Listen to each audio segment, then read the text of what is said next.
It was a night where AEW Dynamite officially passed WCW Monday Nitro. In terms of total episodes, this was the 289th episode of AEW Dynamite, beating out Nitro's 288 episodes, where even Eric Bischoff tried to be magnanimous and issued a comment congratulating Tony Khan and his staff on their milestone. AEW puts on the best episode of Dynamite all year. They were in Boston. I love that venue that they were in tonight. They were in the MGM Music Hall at Fenway in Boston. And this crowd all night long, they were hot for everything. They were loud. They were loud and they were hot, and it helped. But it wasn't the only reason that the show was so enjoyable, because we got some great in-ring action up and down the card. We had a couple of great moments here on the show tonight. The great matches, though, were really what stood out on this show. And the big moment at the end of the show, the Death Riders, at least for one night only, the Death Riders have been dethroned. We have brand new AEW Trios champions, and they are Samoa Joe, Katsuyori Shibata, and not Hook, but Powerhouse Hobbs, replacing Hook, who unfortunately, now I didn't notice it when I was watching the show last week, but I did see the video that went around after Dynamite. Poor Hook laying in the ring at the end of the main event last week, puking his guts up in the ring, which is never a good sign. And I think there were some reports out that, claiming he didn't have a concussion, but, when you're laying in the ring and you start vomiting in the middle of a match, and then conspicuously this week you're not on the show, you put two and two together and you can kind of figure out that he's probably not in great shape. So hopefully nothing too serious, but yes, he was not on the show, and he was not the only member of that main event trios match that needed to be replaced. Because unfortunately, Pac did suffer a legitimate injury on Dynamite last week on that buckle bomb spot in the match with Swerve Strickland. We don't know the severity of the injury. We don't know if it's a foot injury. We don't know if it's an ankle injury. We'll have to wait and see. They're not usually forthcoming when it comes to that type of information. But he was replaced by the AEW World Champion in this main event, Jon Moxley, taking his place as 1/3 of the Trios champions. And so when I saw this, I said, well, surely Jon Moxley, if they do lose the titles, which I kind of expected they would, is not going to be the one to take the losing fall. That's what you have Wheeler Yuta in the match for. But boy, was I surprised when I saw that it was, in fact, Jon Moxley, the unbeatable Jon Moxley. There were a couple of people who were deemed unbeatable who were beaten on the show tonight. Jon Moxley is the one who goes nighty-night as Samoa Joe puts him to sleep and beats Jon Moxley to win the AEW Trios titles. And then it was a huge celebration in Boston. You had members of the locker room come out. I saw the Dork Order they were out there. Of course, they got their asses kicked at the very beginning of all this by the Death Riders. Speedball Mike Bailey, Kevin Knight, here they come. They're popping bottles and everyone's having a big celebration. And I realized in this moment, what does this remind me of? And it was actually very appropriate because of this big milestone they were celebrating tonight, where they had surpassed Monday Nitro. It was the 100th episode of Nitro back in 1997, one of the more memorable moments from the Monday Night War. And let me just say, I am by no means comparing these two in terms of this being on the same level or this being, in the same league or better than what we got back then. I'm just saying it was hard not to notice the similarities between what they did then and what they did on this show tonight, where you have the unbeatable heel faction taking a huge loss, a title loss, at the end of the show. And the champion actually is the one who gets beat. And then everybody is celebrating and half the locker room pours out and they're drinking champagne. A lot of similarities between Luger racking Hogan on that Nitro back in 97 and what Tony Khan was going for with the angle they did at the end of this show tonight. And in front of this audience on this night, it worked. And they were very happy to see Samoa Joe holding a championship again. Powerhouse Hobbs holding a championship again. It's been a while, right? Hobbs was TNT champion some time ago. Joe's been TNT champion, AEW World Champion, but he hasn't held gold for quite some time. So it makes me wonder if they are setting up a singles match for Double or Nothing next month with Joe challenging Jon Moxley for the AEW World title. And of course, Samoa Joe is not going to win the AEW World Championship, but between now and Texas, they certainly need people who, can challenge for the championship unless Moxley's going to be a part of, Anarchy in the Arena or something like that. It feels like that's what they set up on this show tonight. A possible main event for the title on the next pay-per-view. So that was the big moment at the end of the show. But at the beginning of the show, they opened the show with a first time ever match, big match, in the Owen Hart Foundation tournament between Mercedes Moné and Athena. Athena, the forever champion in Ring of Honor, and Mercedes, seemingly the forever champion here in AEW, as she is rapidly approaching 1 year as the TBS champion. I was holding out hope that maybe we would get some like a draw. First of 3, let them draw. You run it back again, right? You do a whole series, and I am still hopeful that there will be a series between these two women. But when I look at the brackets in this tournament and how much time we have between now and Double or Nothing, it seemed unlikely, which meant that somebody had to win and somebody had to lose. And if somebody was going to lose, it was not going to be Mercedes Moné. And she did not lose. She is now going to the finals of the Owen. She will meet the winner of Chris Statlander against Jamie Hayter. And whoever it is, and I figure it's going to be Jamie Hayter, but whoever it is, we've seen matches before, great matches between Mercedes and Statlander. We know what those two can do. Mercedes and Hayter is a match we haven't seen yet. I'm looking forward to eventually seeing it. I think we're going to get it at Double or Nothing next month.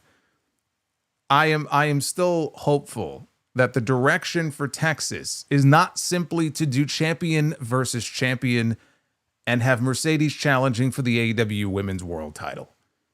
I just don't think that's the right move to make. It might be, in their mind, it might be the biggest possible match we could do, champion versus champion, which is probably what we're getting with Kenny Omega and Okada, okay? Not even probably. We are getting that. Barring injury, we're already getting champion against champion, hopefully title for title on that show. I just don't think it's necessary. And I think you could set up 2 big women's matches, one for the world title, one for the TBS title on that show. And I hope that is the direction that they are going in. But with Mercedes going to the finals and her unblemished record so far in this company, anything is possible. But they went out there tonight and they had a great match. We had Will Ospreay and Konosuke Takeshita, 2 of the very best right now at this moment as I sit here. I always sing their praises. They certainly haven't done anything to make me think otherwise or let me down. They went out there tonight and tore the house down. They actually found a way to top the match they had at Revolution last year, which I didn't think was possible. Was there a lot of kicking out of big moves, one too many times and no selling moves? Yes, there was, but they made it work. They made it work, and they had an exciting match. They had a very fun 20 minutes that was never boring. Will Ospreay is going to the finals of the Owen Hart tournament.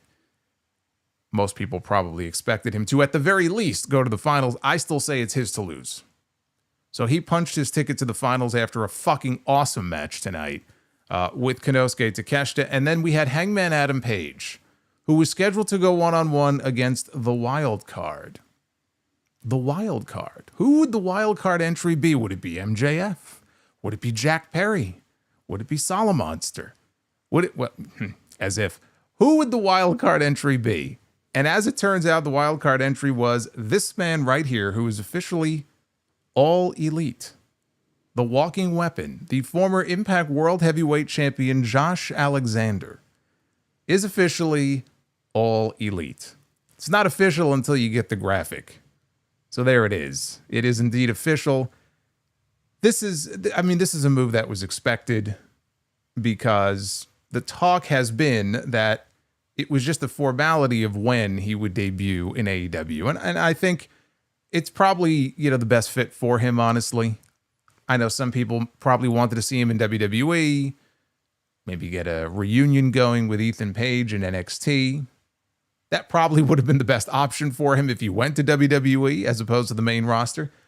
But I felt the same way about him that I feel about Mike Bailey, where this is probably the best fit for him right now. He certainly felt that way. I think he was looking for the best possible deal. And Tony Khan is the one who gave him the best possible deal. So he made his debut tonight against Hangman in the Owen. It was not a successful debut, although it was a fine match. It was not a win for Josh Alexander, but they did something at the end of the match that I liked. It's not necessarily official that he's going to be going in this particular direction. We'll talk about what that is. And then they had a segment with the Hurt Syndicate, MJF. I mean, out of everything on the show, it was the weakest part of the entire show. But they are continuing to build intrigue on, where that story is going. Bobby Lashley, still not fond of MJF, does not want him to be a part of the group, but he appears to be softening. He has his reservations about this man. He doesn't trust this man, and for good reason. Lashley is a man of logic, but he is being coerced into making a decision that I think he's going to regret. Where the storyline ultimately ends up, I don't know. I have my theory, but that was probably the weakest thing on the entire show. Everything else, I thought, it just hit. It hit in a way that Dynamite has not been hitting for a while now. And it's been a while since we've had a show like this, and it's just the energy and the vibe of the show, top to bottom, has been as effective as it was here tonight, where it just felt like, okay, they're firing on all cylinders. I wish they could all be like this. They can't be, they won't be. But for tonight, I thought it was an excellent show, and it was the best episode of Dynamite all year. And it just so happened to be the big milestone episode where they did pass WCW Nitro in terms of total episodes. This is your AEW Dynamite Spring Breakthrough. That's what they called it. Spring Breakthrough episode of Dynamite here for Wednesday, April 16th, 2025. I am the Solomonster.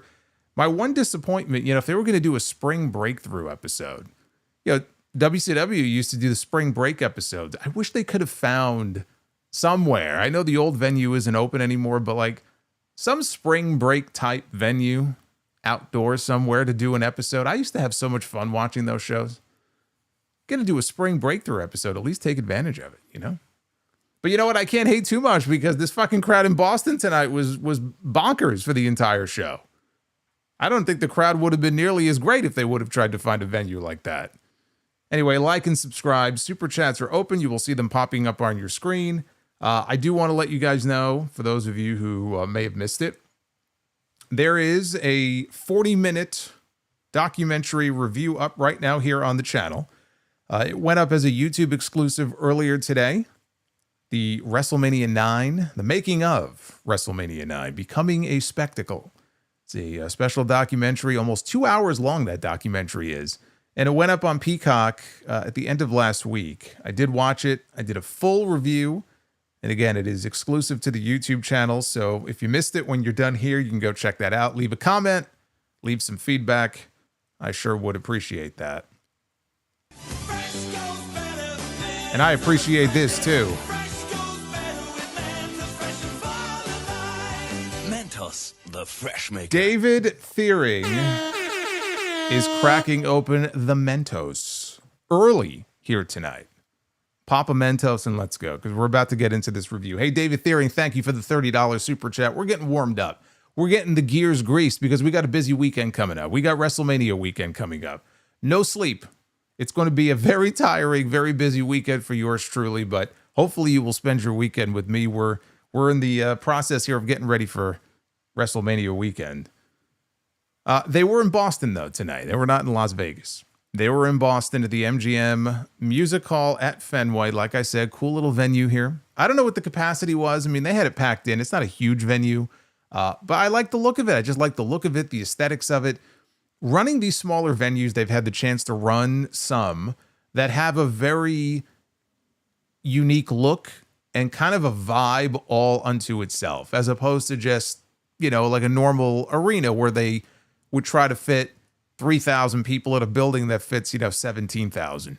And that's just never a good thing to do. So there is something to be said when you run these smaller, more intimate venues. They do tend to make for more fun shows. I mean, that's how I felt when they ran Hammerstein. Now, Hammerstein was not rocking the way that Boston was tonight. But I felt the same way about those shows, too. There is something to be said for that.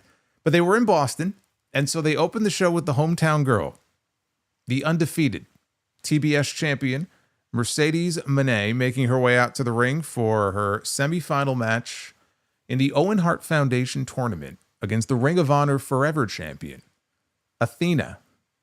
This is a big match. I thought they might close the show with it. Seeing what they did, I know why they didn't. But being in Boston and everything, first time ever match. When they came out, I said, okay, interesting.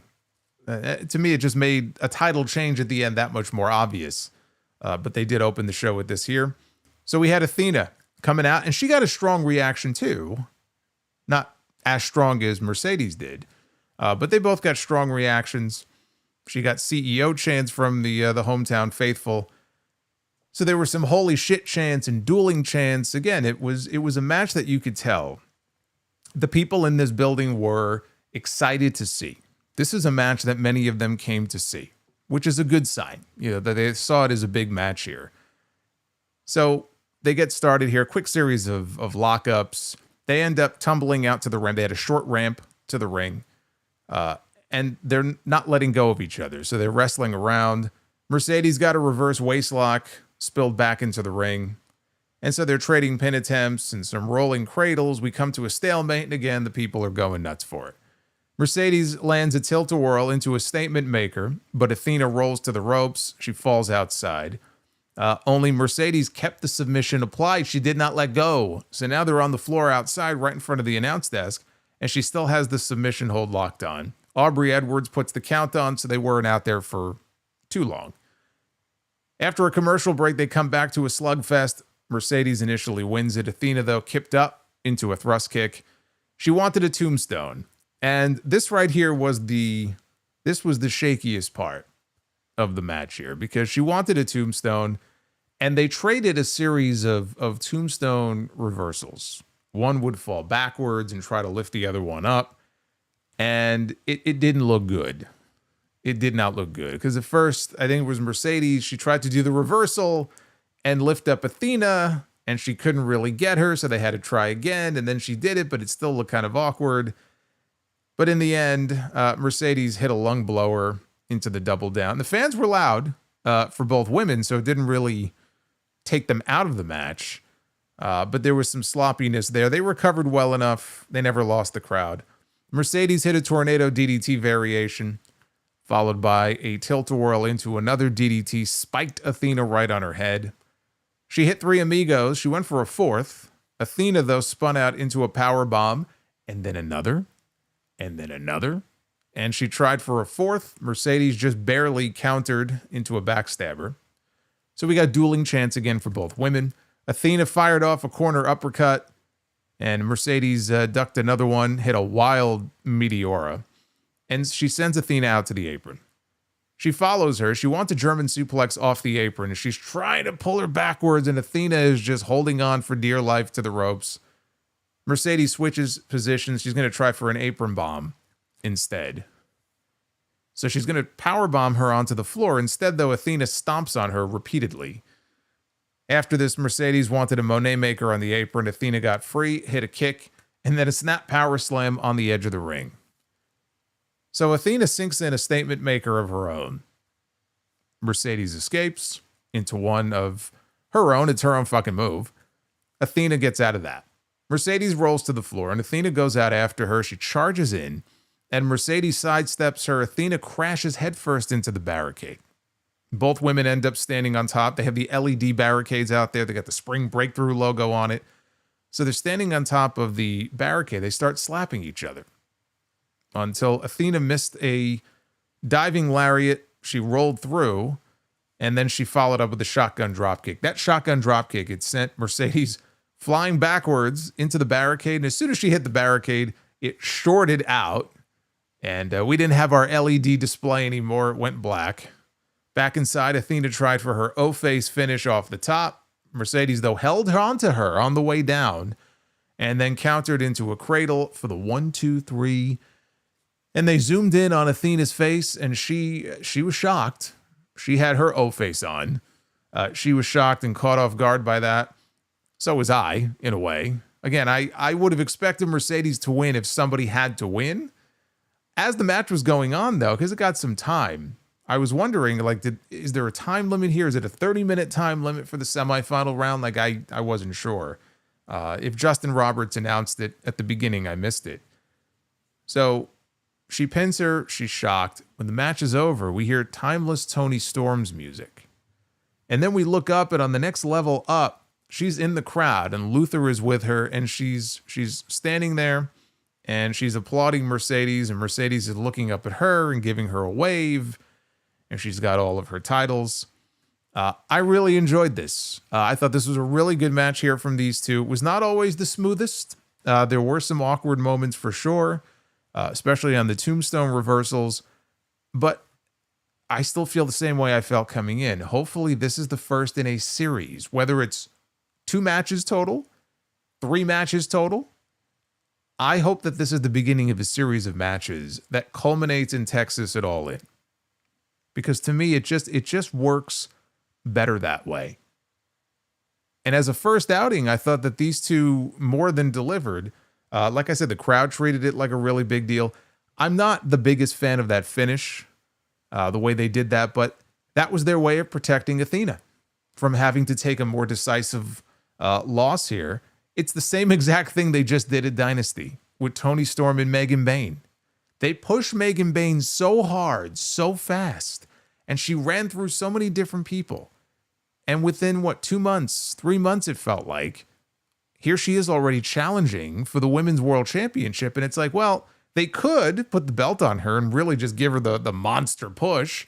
But I really just don't see them taking that title off Toni Storm before Texas. So she's probably going to lose.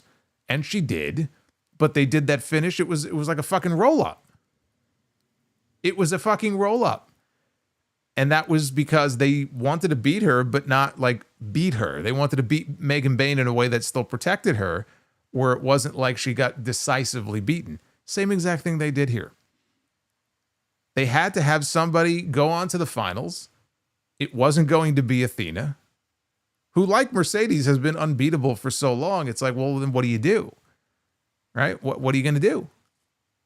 Well, you do what they did, where she kind of caught her with the flash pin. And it's like, well, it was her night tonight, but it could have been anybody's night. It could have gone either way. And that was the finish that they chose to do. So Mercedes advances now to the finals. Double or Nothing, May 25th. She's going to meet the winner of the match coming up between Chris Statlander and Jamie Hayter, which should be Jamie Hayter. There is a lot of history between Mercedes and Statlander. There is. Statlander, though, has already lost twice to Mercedes. If they send both of them to the finals and this time Statlander gets her win back, that would be huge for Chris Statlander. But let me ask you a question.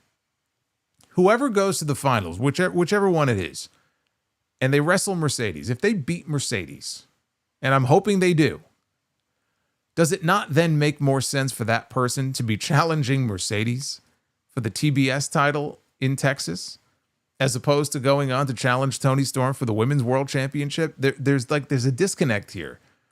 It's almost like Mercedes either has to win or the other person wins, but you have this thing that's sort of hanging there where her very first loss in this company comes at the hands of somebody who isn't even going on to challenge her for her championship, which is what has me a little worried that they may well send Mercedes to Texas to challenge Toni Storm, because they certainly teased it here at the end of this match. But I just think Athena and Mercedes, TBS title, Jamie Hayter, Toni Storm, AEW Women's World title, those should be your 2 big women's title matches at All In on your biggest show of the year. I just don't see the need to combine the 2 champions into one match. So call me naive. I'm still hopeful that they'll find a way to make that work. How they get there, having Hayter just cleanly beat Mercedes, I mean, it's hard to fathom, but it almost has to happen that way. Like, what are you going to do? Are you going to have Athena run out and distract Mercedes? Interfere in the finals of the Owen? Why?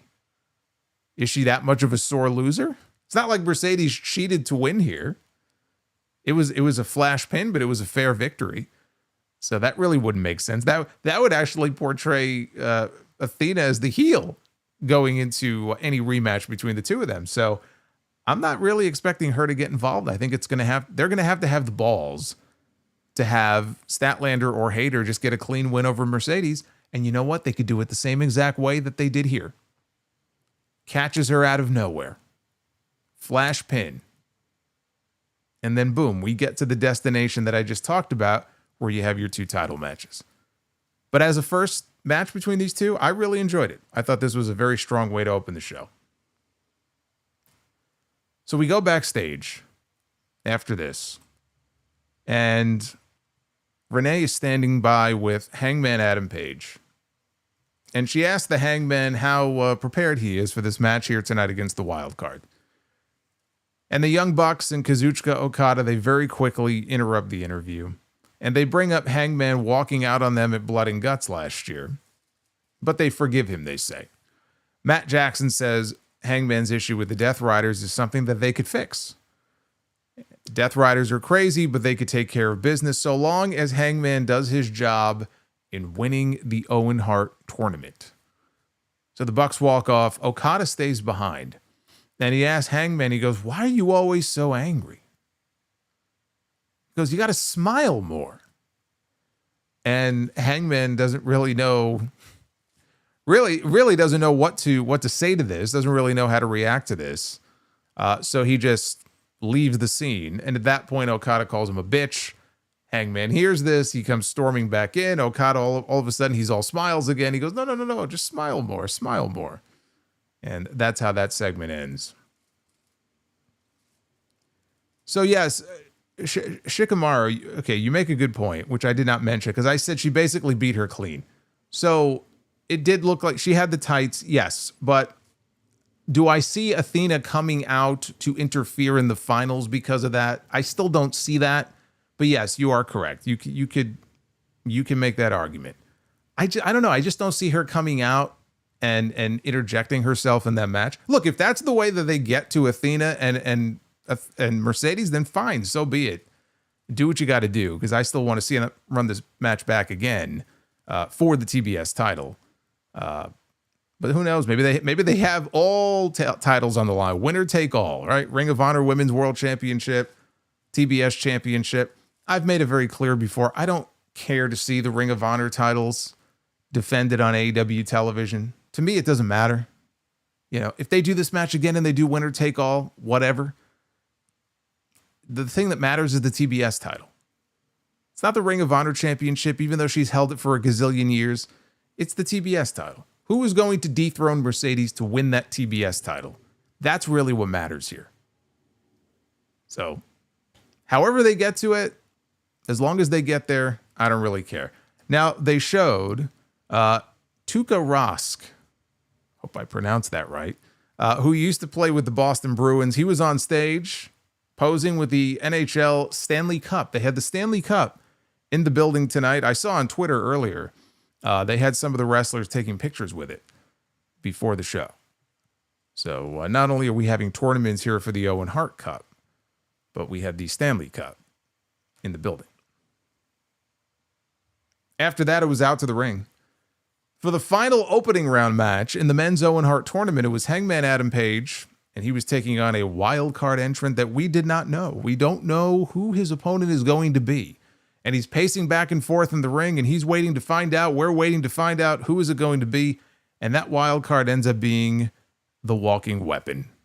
Former Impact World Champion Josh Alexander makes his AEW debut, and he came out and he got a big reaction. And then everybody booed when they heard Brie Mode, and she made her way out here on Dynamite. Can you imagine? How would that building have reacted if they would have heard that? Probably the way that I would have reacted. Alexander, though, got a big reaction. Page started throwing some bombs, and Josh ran right through him with a big boot. Page answers with a fallaway slam. He missed a sliding lariat, connected with the rolling elbow, sent Alexander to the floor. He hangs Alexander up on the barricade on the floor, and he went to the ramp. So you got to visualize this, right? He's got him straddling the barricade down below. Hangman gets up on the ramp, and he backs up a little bit, and he's measuring this guy. And he comes charging in. He leaps off the ramp, and he takes him off the barricade, takes his head off with a huge lariat, taking him down to the ground. That took us into the commercial break. Alexander, though, was in the driver's seat when they came back. They went to the apron, and Alexander tried a pile driver. Hangman, though, hit a big backdrop on the edge of the ring. Hangman connects on his Orihara moonsault to the floor, quickly heads back inside, and he delivers a Liger bomb for a near fall. Alexander sidesteps a charge. He lands a spinning reverse Fireman's carry neck breaker for 2. So he applies the ankle lock. And he's got it cinched in. Page, though, escapes, and he connects on a tombstone for a close 2 count. Hangman wanted the buckshot. Alexander, though, rolled to the opposite apron. Shortly after that, Alexander wanted a powerbomb. Hangman escaped, and he cradled Alexander for the flash pin. And it was at this point that I sat here and I said, okay, they're going a little fucking crazy with these flash pins. How many of these have we had in just the last few months in this cut? We had 2 of them on the show tonight. They did the same thing with Tony and Megan Bayne at Dynasty. They did the same thing with Tony and Mariah May at Grand Slam. How many of these fucking flash pins and these roll-ups are we going to get? Now it's getting a little ridiculous. It's like they're trying to protect everybody. When you protect everybody, you protect nobody. So after the match, Kyle Fletcher and Don Callis, they walk out as Hangman is not waiting. He charges. He meets him on the ramp. We get a slugfest between the two. They spill into the ring. Hangman cuts off a charging Fletcher with a lariat. He wants a buckshot. Fletcher bails. And we see Don Callis, he very frantically whispers something in Josh Alexander's ear. And Alexander blindsides Page from behind. He plants him with a powerbomb. And Fletcher returns. Callis is applauding what just happened. And Fletcher returns. He spikes Page with a brainbuster. And we are reminded by the announcers that last week, Don Callis had announced an open enrollment period for the Don Callis family. And so what did we just see? Did we just see the newest member of the Callis family show his face here tonight? So Alexander was one of the names that some people were talking about as a possibility for this spot. There were a lot of names that were thrown around. MJF, Jack Perry, Darby Allin. I threw Darby Allin out there. I mean, I saw pictures of him today on the mountain. So he is, in fact, in the middle of his climb for Mount Everest. But I was like, who knows? Maybe they're working us all, right? And he's going to pop up and he'll win the entire thing and go on to Texas. But it ends up being Alexander. There was talk about Alexander maybe answering the Max Caster Open Challenge on the 0 hour for Dynasty, which would have been pretty dumb, to debut him on the pre-show. I thought it was a solid debut for him. He lost, which is never ideal. But what I did like, so I didn't like that so much, but what I did like is that they teased him possibly joining the Callis family. I like that. I think that could work, but here's my hope, if he does join. Because, Mark Davis went down with a broken foot, and they've had some injury issues over time with this faction. Lance Archer is out right now because Brian Cage is out. Brian Cage had surgery. We're not going to see him for a little while. I hope that Alexander is at least portrayed as being on the same level as the other two. Even though he's new to the company, he is somebody that people are familiar with. He was a world champion somewhere else. He's a world-class professional wrestler. He's not a fucking scrub. And so what I'd rather not see him be is just sort of playing backup or second fiddle, to Fletcher and Takeshita. Hopefully they will be portrayed as all being equals and all being on the same level if in fact he does join the faction. But if that's the case, then I'm all for it. I think it's probably the best thing for him, honestly, to pair him off with somebody.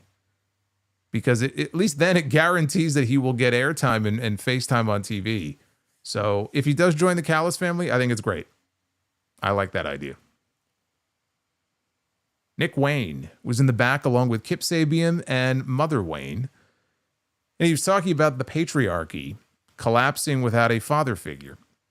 As he was speaking, though, Kip Sabian is sort of nudging him and going, hey, trying to get his attention. And he looks over to the side, and who do we see? But we see Christian Cage. And Christian walks up to him, and he brings up Nick, saying that Nick knew why Christian executed his contract when he cashed in his world title contract. So he would like to know why. Why do you think I did that? And Wayne said that he thinks he didn't stick to the plan because he couldn't stand the idea that Cope would win the AEW World Championship before him. Let us hope that never happens. Christian said that's an assumption and it makes an ass out of him. He said he's been impressed by the fire that Nick has shown recently, and he has taken it upon himself to procure him a spot in New Japan in the best of the Super Juniors, or the Battle of the Super Juniors tournament, which is coming up next month. And also, he went out of his way to get him a match against Commander for the Ring of Honor television title on Thursday's Collision. Because tomorrow's Collision is also a Spring Breakthrough episode. So he'll be getting a title match on that show. He says he knows his son would never intentionally let him down. And he gives Nick like a little soft slap, and then he gives him a hard slap. And he walks off. Sabian follows. Mother Wayne follows. She left her son to stand there all by himself. And he is left standing there and smarting over the slap. He did not look very happy. They aired a video package for Bree Mode. Hey, Justin G, thank you as well for the $25 super chat. I do appreciate it. Thank you, sir. I'm just the sexy boy. I'm not your boy toy. I make them hot.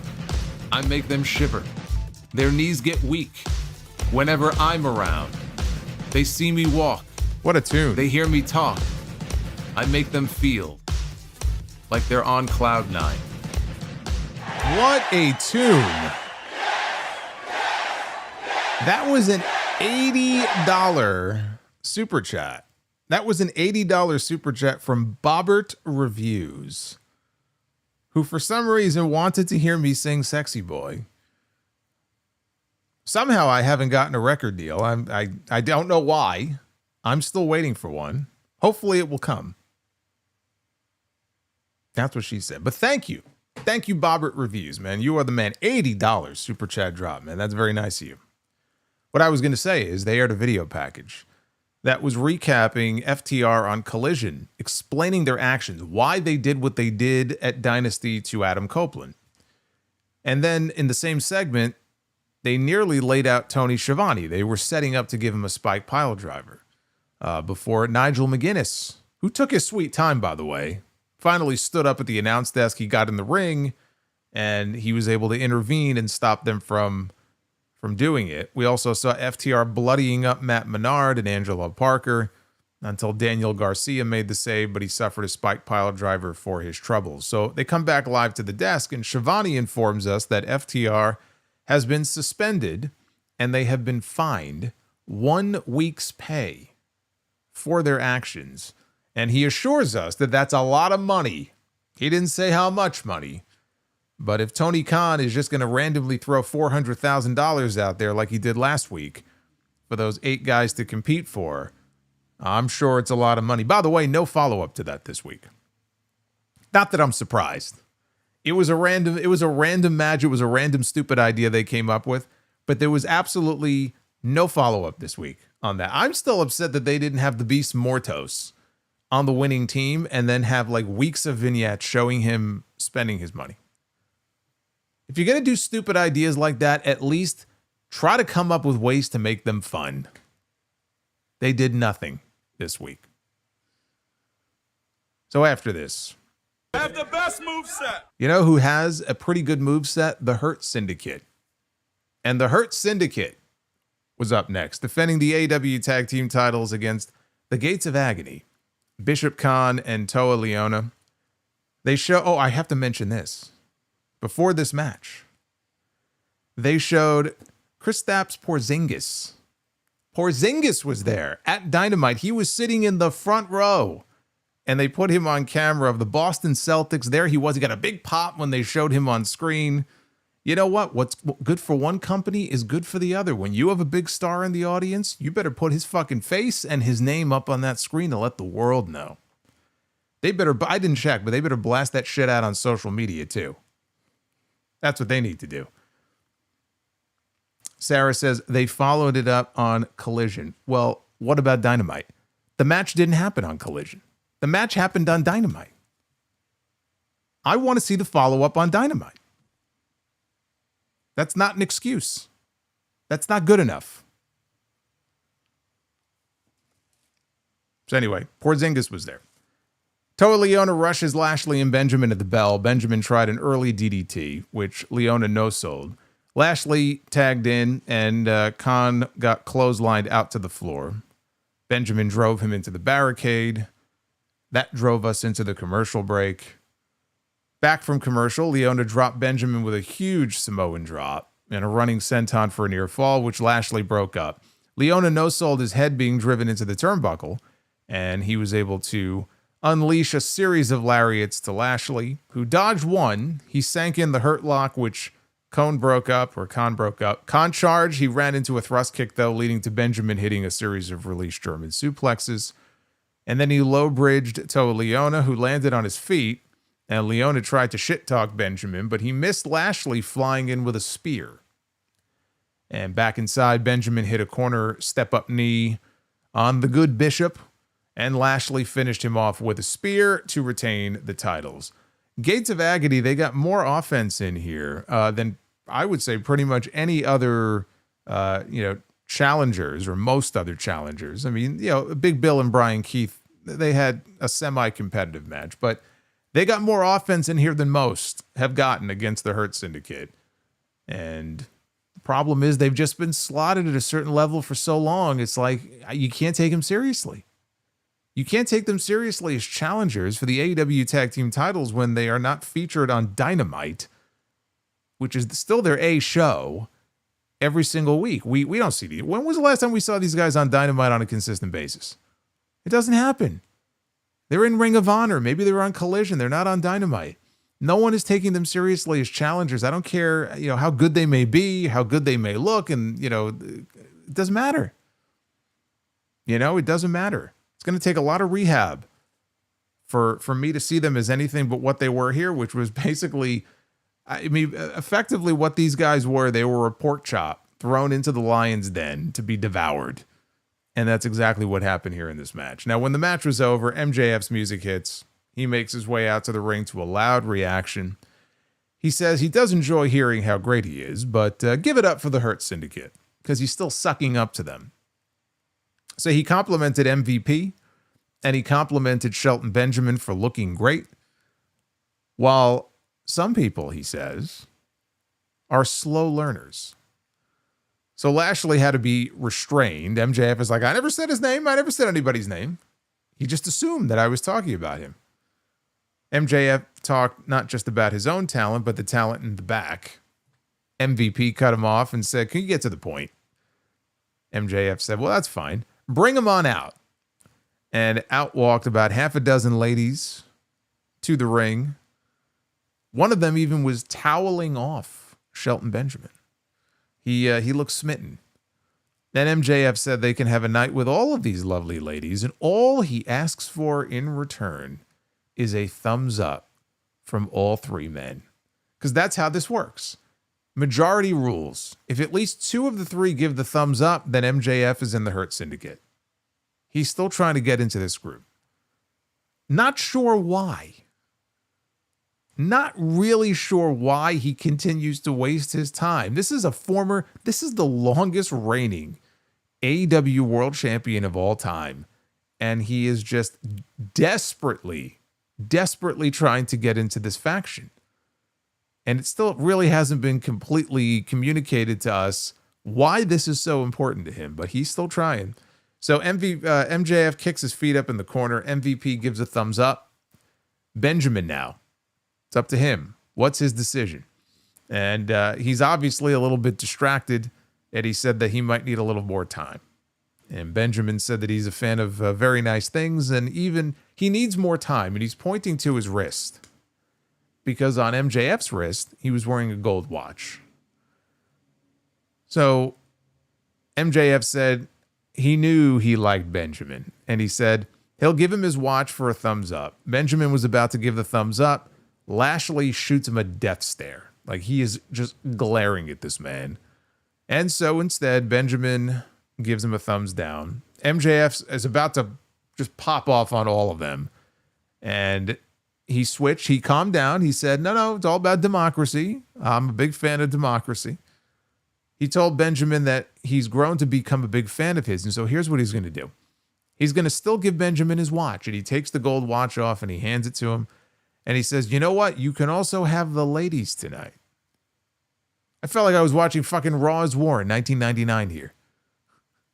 I still remember when The Godfather came out with the hose and offered The Undertaker some hose so he can get out of wrestling him. Fucking Undertaker is standing there surrounded by all these women. MJF told Bob that he respects him for being the almighty, but MJF is known for getting what he wants. So we know that all it takes to buy off Shelton Benjamin are some escorts and a gold watch. That's about it. Doesn't take much. Lashley is still unimpressed. We're not done yet, though, because in the back later, Lashley tells MVP, I don't trust this guy. I don't trust this guy. And MVP says, look, I understand he's annoying, but business-wise, we can use him to get what we want. Yes, more escorts and jewelry. So MVP assured him that, look, the minute he gets out of line, and Lashley finished the sentence for him, he goes, we heard him. And he said, you know what, we'll finish talking about this later. Can we get on with the night? Ladies, come on over. And they summon the ladies over, and they go walk off, and that's the last we see of them for the rest of the night. Where this is going, I don't know. I mean, there's been talk of maybe a Pinnacle reunion, as if the Pinnacle was some big fucking shit back in the day. I mean, let's be honest, it really ended up not being as big as people make it out to be, although it had potential. Could this be setting up a Pinnacle reunion? Not even necessarily with Wardlow, because Wardlow is dead. I mean, the character. I don't mean the person portraying Mike Wardlow, whatever the fuck his name is. I'm sure he's doing. I hope he's doing well in his personal life. His career, though, not so much. His career in this company is done. Even if they bring him back, I think he's done. The best thing for his career is to leave and go somewhere else. I don't even know what he's doing these days. But as far as like MJF and FTR just went heel. So timeline-wise, we're heading into Texas at All In, probably heading into a Cope and Christian reunion where they take on FTR. They still have to kind of figure out how we're going to get there as far as Christian and Copeland getting back together. But if that's the direction, I could see that ending up being a tag team title match, provided that FTR wins the titles from the Hurt Syndicate. You could absolutely do FTR and the Hurt Syndicate at Double or Nothing for the tag team titles. And if Bobby Lashley is telling MVP, I don't trust this guy, then there's good reason not to trust him, because MJF is going to fuck him over in the end. MJF could be the reason that these two lose the tag team titles. MJF then goes on to do whatever the hell it is he's going to do with the Hurt Syndicate. Again, maybe him and FTR, they're back on the same page. I don't know. FTR goes on to defend the titles against Cope and Christian at All In Texas. Is that the direction? That's one idea. Beyond that, I don't know. We'll see how it plays out. It's just, John says Wardlow with a sad emoji. It's just, I don't know. There was talk that he had a knee injury some time ago. That was a long time ago. I mean, unless he had like a full knee reconstruction, it just doesn't explain his run. It doesn't. You can't just describe it to an injury.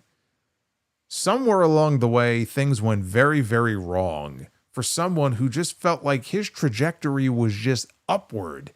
It really did. It felt like, okay, here's another homegrown AEW star. There have been a few of those. You look at the progress now that someone like Kyle Fletcher has made, right? He's been doing very well for himself. Yes, he lost his big cage match to Will Ospreay, but I look at Wardlow as like that guy who looked like he was on the ascent to much bigger and better things. Where did it all go wrong? I trace it all the way back to after he beat MJF. Powerbombed him 10 times at Double or Nothing. We're going on 3 years now. That was the peak. That was it. That was the zenith of his career. It's been all downhill ever since. I feel bad for the guy. He's very athletic, well-spoken guy. Absolutely could be a star. What his ceiling is, I don't know. I think he has the potential to be, a top talent, but whether he's top talent, second tier, wherever he ends up, he has that potential. It's just clear to me it's never going to be realized so long as he's working for AEW. So for his sake, I just hope he can, part ways and go on his way. And I'm sure somebody will snatch him up. Somebody will snatch him up. And I hope he finds success somewhere else, because it's clearly not happening in this company. Wardlow against Lashley, says FaZe. You know what? I would love to believe you, but I have no faith. I have no faith. Yes, Marcus reminds me, Wardlow not wanting to challenge for the world title until Punk was cleared was the worst thing AEW could have done with him. That, I don't know about the worst, but that was pretty bad. I had forgotten about that. Oh man, it's awful. But you know what wasn't awful? This next match, which was Will Ospreay one-on-one with Konosuke Takeshita. This was a semifinal match in the Owen Hart Foundation tournament. It's the amazing Gunther. But first, we have an appearance. Jerry Lawler loves Gunther, the Magnificent. All hail Gunther. Fire Panda says, not so fast. Row, row, Roman Reigns gently down the stream. Row, row, Roman Reigns gently down the stream. Roman Reigns is rowing his way into Las Vegas this weekend. Into his 10th WrestleMania main event, this fucking guy. Hey, Bobby's World and Fire Panda, thank you very much. I see we've already smashed the second goal that we had in the chat. Boy, you guys really wanted that second Be the Booker, I see. Holy shit. You suck. Well, we haven't hit the first goal yet. We need about 50 more likes. Off is a direction you can fuck. Justin G. Thank you, Justin. When was the last time that happened? We hit the second goal before we hit the first goal. Let's get those likes up. Will Ospreay and Konosuke Takeshita. This was also a rematch from Revolution last year, which was Ospreay's first full-time official AEW match since signing a contract with the company. And I thought, you know what? These guys are going to go out there. They're going to have a banger match. I don't know about topping the Revolution match last year because that match was so great. I don't know, but they managed to do it. They found a way. They managed to go out there and they were in front of the right crowd at the right moment, just the right time. They went out there and they tore this place down here in the ring. Best match of the Owens so far. They got holy shit chants right at the bell. And they worked at a slower pace than you would expect, which was smart. But they worked at a slower pace here at the beginning of this match. Kind of the feeling out process. After a commercial break, Takeshita was in control until Ospreay fired off his handspring Pele kick. Takeshita got up a big boot and a clothesline to stall the momentum. Ospreay tried to ramp up a little bit here. Takeshita met him with multiple exploders. And then Takeshita took too long. He was on the ropes. He took too long. Ospreay cut him off. Takeshita, though, wanted an avalanche raging fire. Ospreay countered into a stun dog millionaire. Takeshita rolled to the ramp. Ospreay, though, says, I don't give a shit. And he hits an Os cutter to Takeshita on the ramp, which was not very smart because it took more out of him than anything else. That did not look fun to take on that ramp. Takeshita broke the count back into the ring. Ospreay, though, flew in with a springboard drop kick and a leap of faith that landed flush. Ospreay signaled for an Os cutter. Takeshita nearly countered into a Blue Thunder Bomb, but Ospreay spun out, hit an Os cutter, and then got another near fall. This was a wild sequence here. Ospreay wanted a Stormbreaker. Takeshita rolled out, and they traded pin attempts back and forth until Takeshita hit a wheelbarrow into a bridging German suplex, only for two. Both men slowly rose to their feet. They had the forearm exchange back and forth. Takeshita won that before Bryce Remsburg had to pull him off of Ospreay in the corner. And that little delay allowed Ospreay to ramp up with kicks. One, though, got caught, and Takeshita nearly took his head off with a forearm shot. So the Raging Fire gets countered. 3 Ospreay hook kicks connect. Takeshita, though, collapses before the Hidden Blade could connect. Takeshita, though, not done yet. Not done yet. That hesitation from Ospreay led to Takeshita hitting a Blue Thunder Bomb for the closest near fall of the match up to this point. Takeshita threw a clothesline so hard that it flipped Ospreay inside out onto his feet. He tried an Os cutter, but Takeshita blasted him out of midair. This was a fucking great shot here. He blasts him out of midair with a forearm shot. He covers him. Ospreay kicks out at 1. And the crowd is going nuts for this, right? So they're losing their minds. Ospreay quickly connects with a hidden blade. And he covers. And now Takeshita kicks out at 1. So now these people are just jumping out of their skin. Both men collide with clothesline attempts. Ospreay collapses. Takeshita wants a Stormbreaker. Ospreay, though, counters into a bastard driver and a wheelbarrow, German. But Takeshita pops up. He throws a hidden blade of his own. And we are pretty much back to square one here with these two. Both men broke the count back to their feet at 9. Takeshita hit a haluva kick and then headed up top. Ospreay, though, cut him off with a headbutt. Ospreay wanted a Spanish fly, but instead, Takeshita hit the avalanche Takeshita line. Clothesline this man off the ropes, and fucking Ospreay lands on his feet. He's like a cat. He lands on his feet, and then he hits another hidden blade, only for Takeshita to kick out. See, this right here, we always get to a point in these matches with all of these kickouts and all of these near falls where it's like, it should have ended right there. That's how I felt about this. The match should have ended right there. I do think that it would have been even a little bit better if they would have shaved off 2 or 3 minutes and if the match would have ended there. But they kept going. And so Ospreay went for another one. Takeshita hit a boot. He wanted the Raging Fire. Ospreay countered into a Styles Clash, but again, Takeshita kicks out. Backslide into the power drive knee from Takeshita. He charges in, but Ospreay floats through into a Stormbreaker for the win to advance to the finals of the Owen Hart tournament. Will Ospreay will now meet the winner of Kyle Fletcher and Hangman Adam Page at Double or Nothing. And holy shit, what a fucking match this was. 20 minutes of insanity from two men who are not only two of the best in the world, and they are. If you ask me, who do I think is the best pro wrestler in the world right now? It's almost hard for me to narrow it down to just one name, but Takeshita and Ospreay are on that short list. And Takeshita is everywhere. Not just AEW. He's in Mexico. He's in Japan. He's in AEW. He's going to be in House of Glory next Friday wrestling for the World Championship. He's everywhere, this guy, and he's fucking great. And it couldn't happen to a better guy. He's a super talent. Ospreay, I don't need to say anything about Ospreay.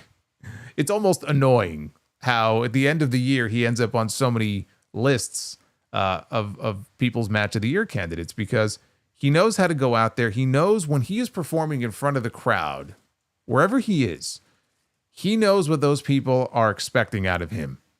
He knows. He knows what those people want to see. He knows what kind of match they're looking for, and he goes out there and he gives it to them. Time in and time again. Doesn't matter who he's in the ring with. It could be Takeshita. It could be Fletcher. It could be Kenny Omega. It could be a new guy like Kevin Knight, who's brand new to the roster. It doesn't matter. He's phenomenal. So you put the two of them together in the ring and you're going to get magic. We got that at Revolution. We got that again tonight. I thought tonight was even better than Revolution. Were there too many near falls? Yes. And like I just said, I would have ended it after that hidden blade, 2 minutes, 2.5 minutes, whatever it was, before the finish actually came. But they made it work, and the crowd ate it up. And look, Takeshita lost, but after you have a match like this, there really are no losers coming out of this match. He's going to be just fine. You have a match like this after a battle for 20 minutes, and you get pinned. Nobody's talking about, oh man, Takeshita, what a loser. No one's talking about that. They're talking about what a great match they had, and it really was. And this tournament right now, it is Ospreay's to lose. I said that even before, when we first had the brackets come out. It is Will Ospreay's tournament to lose, and I think he goes on to All In Texas to challenge for the championship. I think it's him and Hangman in the finals. I would not put money down on that. I do think there's the possibility because Kyle Fletcher doesn't really have anything else to do going into Double or Nothing if he doesn't go to the finals. I don't know what else they would do with him. and they have been trying to push him and get him reps on TV. Hangman, meanwhile, is involved in all this other stuff with Swerve and the Bucks and the Death Riders. And so if they're going to do an Anarchy in the Arena match, I could easily see him as part of Anarchy in the Arena. That would open up Kyle Fletcher to wrestle Will Ospreay, his former best friend, in the finals of the Owen. The only thing is, like, he just lost to him in the cage match. I just don't see what's gained by him going in there and losing again to Will Ospreay. But again, is it going to kill him? It's not going to kill him. I wouldn't beat him twice in a row like that if I could avoid it. But the more I think about it, it probably would make more sense for Hangman to be involved with whatever those guys are doing, especially if he's not winning the tournament, if he's just going to go in there and lose. So I'm a little more iffy about what the final match looks like. Not so much who's going to go over in the end, though. I still feel pretty confident about Ospreay being that guy. And we still had, and I realized at this point, that we still had the Death Riders. We still had the Death Riders yet to come, and I said, boy, they better have something special planned here if you're going to follow that. You're going to have the Death Riders come out and follow what we just had here. But that's what they did. And they closed with Jon Moxley filling in for the injured Pac, tagging with Claudio and Wheeler Yuta to defend the AEW Trios titles against Samoa Joe and Katsuyori Shibata of The Ops. What a name. The Ops. Talk about these Trios titles for a second, if I can. There is a little inconsistency in how they got to this point because, and I mentioned this on the show this weekend, and I mentioned it again on TNT last night, which is that if you go back to last year, Jay White got hurt. This is when the Bang Bang Gang had the Trios titles, and Jay White got hurt, and they were going to do the Freebird rule and have Juice Robinson fill in for him. Christopher Daniels was like, no. We don't do that here in AEW. So you're going to have to vacate those titles, which is what they did. And yet Jon Moxley is able to stand in for Pac. So there is a lack of consistency here in the application of these rules. At the same time, I completely understand that Tony Khan was between a rock and a hard place on this. So even though it seems like, well, wait a minute, this doesn't make any sense. How come they had to forfeit the titles then, but they don't have to forfeit them now? You saw why. This is why. Because they had this big title change planned for the end of the show, would have completely fucked everything up. These guys have been champions for how many days now? How many months? I've lost track. I don't even know how long the Death Riders have had these Trios titles for. Months and months and months. And you want to build to a moment where they finally get beaten. And hopefully it's a big celebratory thing when they finally get beaten. And so you really don't want to have to strip them of the titles if you can avoid it. Plus, you also have the other issue, which is that if you strip them of these fucking Trios titles, what are you going to do to decide new Trios champions? You're going to have a tournament? We have 2 tournaments that are ongoing as we speak. You're going to have a third one? So they didn't have any choice but to allow Jon Moxley to stand in for Pac. Is it stupid? Yeah, it's stupid. But you know what? I would have done the same thing. I really don't think they had much of a choice here. So that's why Jon Moxley was allowed to take his place, I guess, as an interim, I think is how they build an interim Trios champion. But they announced at the top of the show that Hook was attacked earlier in the day by the Death Riders and he was taken to the hospital. And as with Jay White's recent broken hand, we didn't see it. They just told us at the beginning of the show. There was no footage of this. And that's what made me think, okay, what we saw with Hook last week in the ring with him throwing up and talk about whether or not is he concussed, is he not concussed, and AEW just, they don't talk about it. They don't announce that stuff. You just put 2 and 2 together and you can pretty much deduce that he came out of that match with something wrong. And however long he's going to be out for, they needed somebody in his place tonight. So we didn't just have a replacement on the heel side. We had a replacement on the babyface side, which was less problematic because they're not champions, so who cares? But instead of Hook, and Taz wasn't on the show either. They said Taz was at the hospital with him, so commentary tonight was just Excalibur and Tony Schiavone. They had a 2-man booth tonight, except when Don Callis was there. But Joe and Shibata walked out on stage, And they stood there and were waiting and were waiting and were waiting to find out who their partner is going to be. And then we hear Powerhouse Hobbs music. And out comes Powerhouse Hobbs, which I think that as far as replacements go, I think that it's an upgrade. Certainly, if you're Samoa Joe and Shibata, who would you rather have as your partner in this situation? Hook or Powerhouse Hobbs? I know who I'm going with. So the Ops and Hobbs, they attacked right away. Yuta got steamrolled in the corner right out of the gate here by Hobbs. Hobbs tried to save Shibata from an attack outside when things came back from commercial, but he got clipped. He got chop blocked by Marina Shafir. Back inside, Shibata tried fighting his way out of the Death Rider's corner and eventually made the hot tag to Samoa Joe. He snapped Yuta down with a power slam. Moxley, though, quickly broke up the count. Got a chair from underneath the ring. He went to go use the chair. Willow Nightingale comes running down the ramp and she grabs the chair away, flips Moxley off to a big pop. Moxley walked into a big boot by Joe as Yuta flew off the top with a shotgun dropkick. Shibata then laid out Yuta. Claudio hit a pop-up uppercut. Hobbs was in with a spine buster. Moxley was back up with a dropkick, but Joe was there with a cutter, and both men were down. So this has devolved now into total chaos. The Young Bucks come sauntering out down the ramp. They grab a chair. They go down to the ringside. They grab a chair. And they're standing over by the barricade. And we see a man kind of hidden in a hoodie. And you can see that it's Swerve Strickland. The fans can't tell right away, but it's Swerve Strickland. And he rips the chair away from them. He hits a swerve stomp off the barricade to both Bucks. Lays them out. Then launches them into the crowd and we don't know. They fight off somewhere.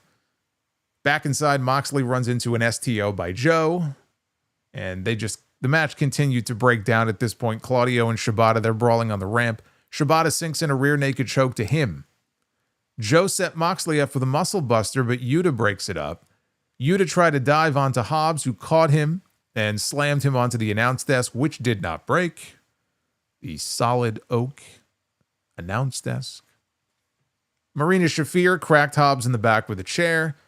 That was a mistake. She ends up getting pounced not by Hobbs, but by Willow. That would have been funny. By Willow Nightingale. Moxley wanted a Death Rider on Joe. He spun out into the Coquina Clutch. And he went out way too quickly. It was comical how quickly he put the hold on, and then the referee almost immediately called for the bell. They had to be running low on time. It was like, come on, get to the finish, because this was way too quick. But the AEW World Champion goes out. I did not expect the unbeatable Jon Moxley to take the losing fall here, but so he did.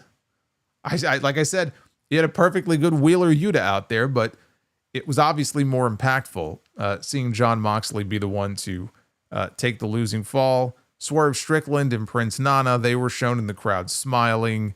Joe and Shibata, they hug it out. They are the new Trios champions. They hand the third title over to Hobbs, who was not supposed to be their partner tonight, but as it turned out, that's just kind of the way it ended up being. And the announcers put over how the Bucks and the Death Riders finally got their comeuppance. Here comes Will Ospreay out to celebrate. Swerve, Willow, more of the locker room. From what I saw, we had Kevin Knight was out there. We had Speedball Mike Bailey out there. AR Fox, the Dork Order, we saw them out there. And they all spill out. They're popping the cork on some champagne as the Death Riders have been dethroned, at least for one night. So this is what I mean when I made the analogy. And again, some people are going to be, I can't believe you're comparing the two. Like, clean the shit out of your ears and just pay attention to what I'm saying here. I'm simply drawing a comparison to the angle that WCW did on Nitro on that summer episode in 97. And they followed the blueprint. I'm not saying they directly copied that one angle. Maybe they did, but they followed the same blueprint here. You know, where in that case, it was a singles match. This was a trios match for the trios belts. But it's the same basic concept where you have the champion or champions go down to the babyface. You know, maybe in surprising fashion that Moxley was the one to go down to the Coquina Clutch.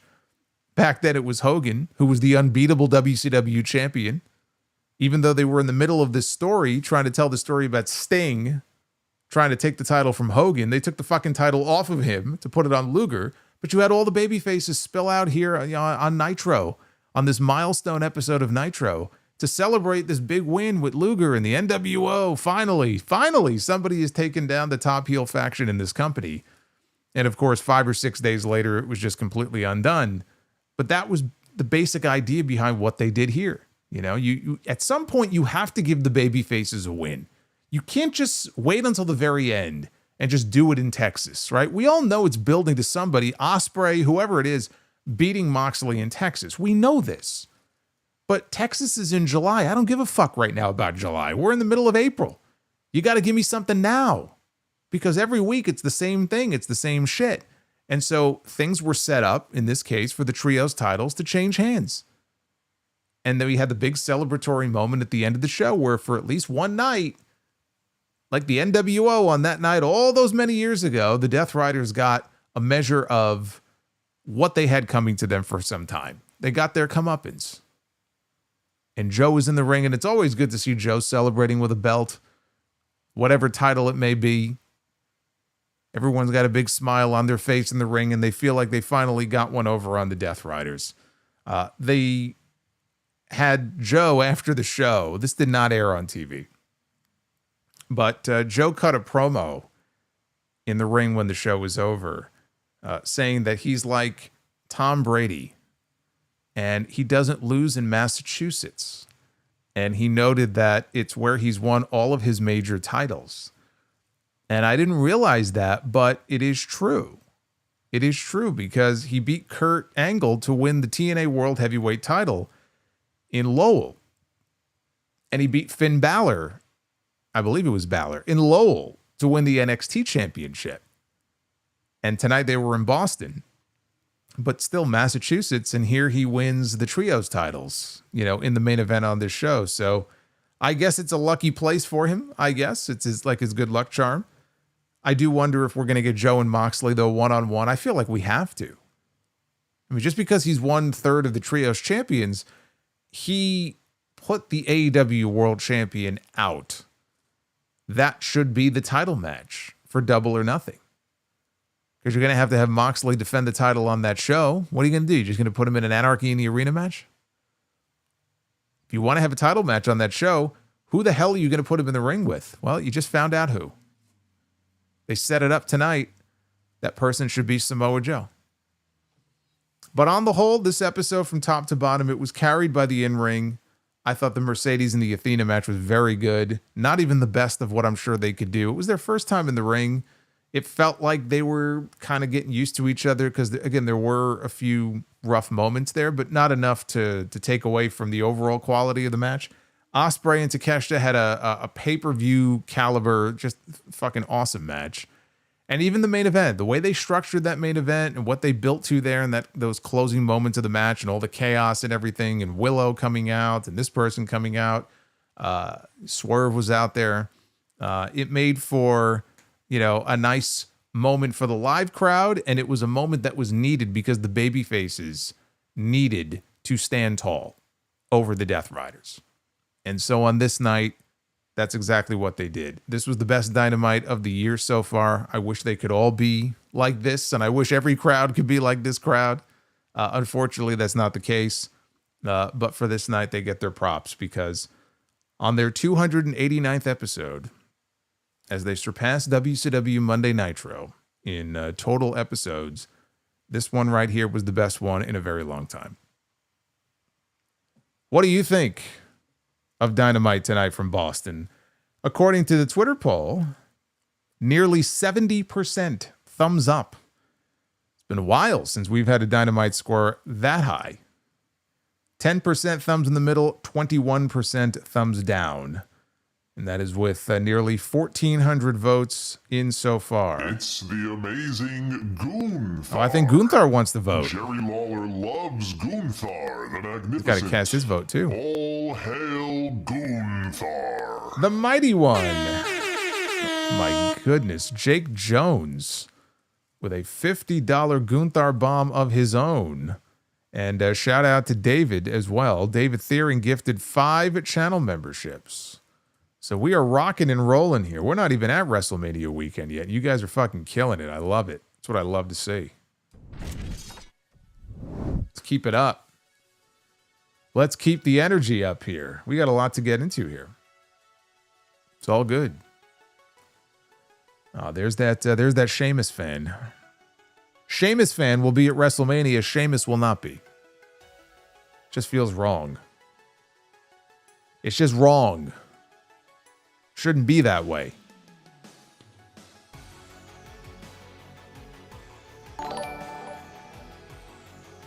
Hey, Eminem, thank you for the $7. Let's get into your super chats. Let's begin with Honey Deep Fried Chicken, who actually has a WrestleMania prediction here to kick us off in on the Dynamite review super chat portion. I have a WrestleMania 41 prediction. And by the way, if you have a WrestleMania comment or prediction, you can send them on in. That's fine. I have a WrestleMania 41 prediction. He says Bayley turns on Lyra during the match. See, I don't know about like just turning on her. I think there may be a miscommunication that maybe causes that post-match. But her just kind of turning on her in the middle of the match, that I don't think is going to happen. A miscommunication to cost them the match, though, absolutely. I could see that happening because there's a 0% chance they win that match. He also says, fuck it, since both AEW and WWE don't care about online reactions. I'm predicting Jon Moxley will have another long title reign.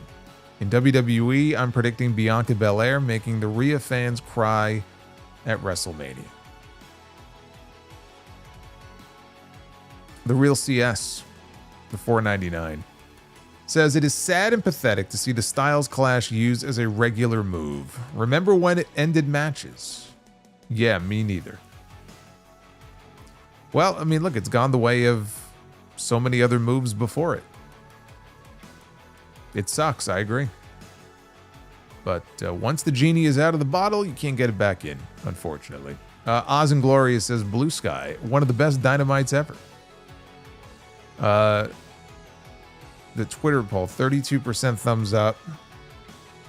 Not tonight. I don't know what you're looking at. We had a 70% score. So you're looking at the wrong polls, my friend. Jerome Eugenio, Monet versus Athena killed it. They had a great match. I look forward to the next one. Oz says, all-timer Dynamite tonight. The Suffering and the Death Riders Trios division run was worth it. To see my boy Shibata main event 289 and finally win gold. No, I wouldn't say decimating the Trios division was worth it for months on end. I was more interested in seeing Joe and Hobbs with gold again, honestly. Yeah, I'm happy for Shibata, but Joe is too good not to be involved in something big. So I'm happy that he is at least involved in this now because he really needs to be. Food Hive. Where have you been? Where has he been? We've missed Food Hive. Hold on, let me scroll back here. What's going on, Food Hive? He says, oh, how I have missed my chat. What a return with one of the best episodes of Dynamite I can remember. Shout out to Nick Khan and the Underdogs. Yeah, how about that comment? You talk about delusional. I do find it odd how there have been quite a number of... wait a minute.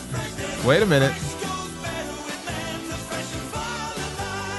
Mentos, the fresh maker. We got to take a Mentos break. We have to take a Mentos break with Chris Manson. Where is my Mentos anyway? Here it is, right here. I always keep them on hand here just in case I need them.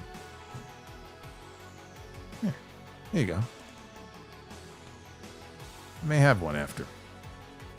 Hey, Chris, thank you. What I was going to say is I find it kind of strange. There have been a number of AEW-related comments made by WWE people this week. I saw Seth Rollins made some kind of comment. talking about CM Punk building up the match at WrestleMania, talking about him taking money from billionaire's son, and Nick Khan making the comments that he made. This is WrestleMania week. Oddly, they seem obsessed with AEW for some reason. They need to focus on WrestleMania. That's really the most important thing here, not spend their time doing all these interviews this week talking about Tony Khan and his dad. Seems a little strange to me. We got the Yatagarasu. Caught this show after Dark Side of the Ring called The Grudge. Not into baseball, but I saw this heat between Roger Clemens and Mike Piazza and wanted your take as a Mets fan. It had me intrigued. I mean, Clemens was an asshole. I remember that whole thing with throwing the bat and everything. Yeah, he's just a fucking dick. I'm on Team Piazza. Joey Jojo Jr. That was great. Segment actually meant something and progressed the stories. Also, AEW usually struggles to pivot, but they didn't. They did well to sub in Hobbs. Yeah, I mean, he was as good of a choice as you could ask for. Food Hive says, what was for dinner? I made loaded street tacos. Oh, that sounds like that would have been a nightmare for me. I did not have loaded tacos. I had chicken. He also says, who's going to All in Texas? I want to meet y'all in person. Might have a get together with food that I cook. It's barely 20 minutes away. Well, there you go. Let Food Hive know. I don't know what my plans are yet. I may be in Texas that weekend. We'll see. But if you're going to be in Texas, let Food Hive know. I know we got a lot of Sound Off fans in Texas. I had a big meetup in Texas for WrestleMania many, many years ago. Did my my one and only live show, actually.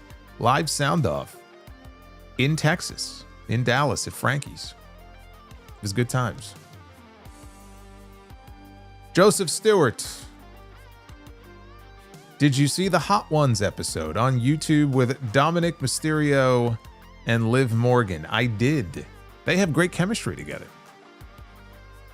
They really do. If they had their own television show, I might actually watch.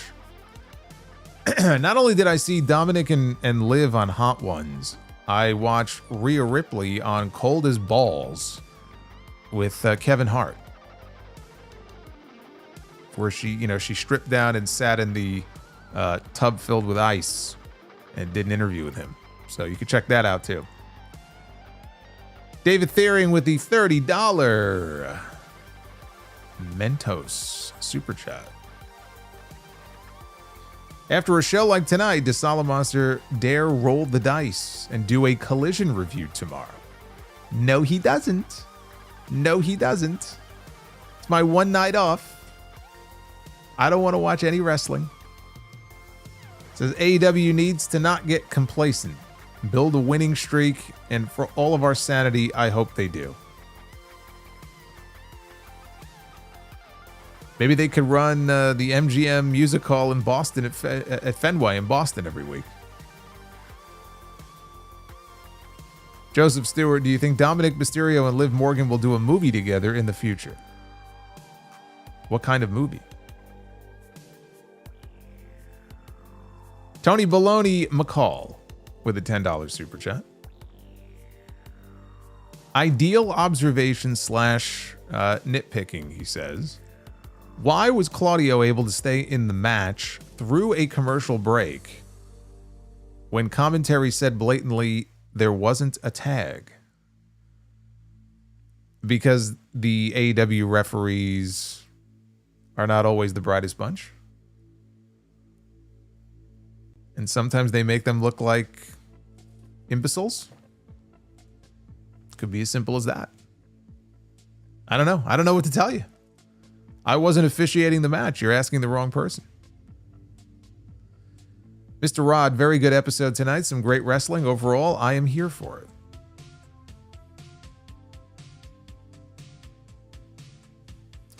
it. Duff's Vids. The son says, Dad, can you explain what a solar eclipse is? Dad says, no, son. Huh. Very good. No, son. Eminem with the 25 says, wow, Dynamite had a better show than the Go Home Raw this week. Yeah, oh yeah. You can't even compare the two. Dynamite blew Raw out of the fucking water this week. But then again, on Raw, I mean, it's like, what is there left to do? I'm at the point now where it's like, let's get to WrestleMania. Like even SmackDown on Friday. Like, can we just get to WrestleMania already? I'm ready to get this WrestleMania over with, honestly. Like, can we just get there? Like, they've done everything that they can do. We'll be blessed with one more John Cena appearance, at least on TV on Friday. We'll see what they do there, but no, when you have the go home show and you've done everything you could possibly do, it's like I wasn't expecting much out of that show. It says maybe the WrestleMania multiverse will get destroyed by Thanos Khan. LOL. With the rumor that Mariah May wants out of AEW, could we see her at a 2-night SummerSlam? No. Even if she wants out of AEW, supposedly her contract runs at least until November, so you're not getting Mariah May anytime soon. Mr. Rod, I honestly didn't realize it until a few days ago, but WrestleMania Night 2, Easter, and 420 are all on the same day. I can't remember the last time that happened. That's like Halley's Comet. Happens like once every 60 years or something. A 420 Easter while watching WrestleMania. Interesting.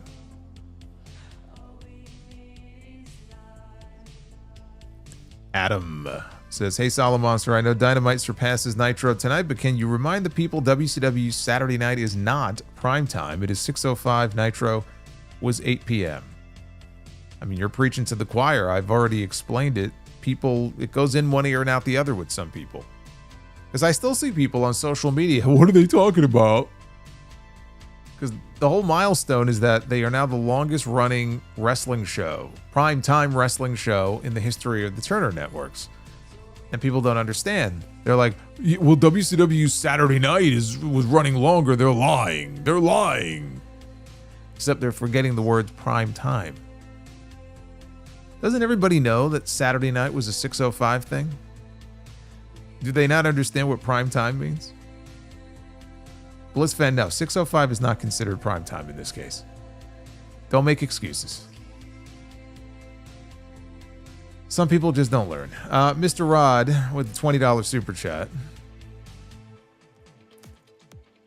I'm going to ask you the same thing that I was asked the other day, but what match or matches will be your match of the weekend? Well, I'll tell you when they happen. But if you ask me now, I think that the women's triple threat match is probably one of them.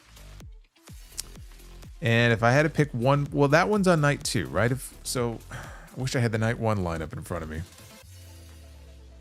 What do we got on night 1? Triple threat, Gunther. I'm gonna, you know what? I'm gonna go the women's triple threat with Rhea, Bianca, and Io. Justin G with the 25. I can't do this all the time, but the Balzacs want to know what would Nikki Mode be like? Nikki Mode would be very boring compared to Brie Mode. Brie Mode is just something, it's like feeding gremlins after midnight. Like, just bad things happen, but it would be more interesting than Nikki Mode. I don't know what Nikki Mode would look like. Brie Mode is just bad news, though.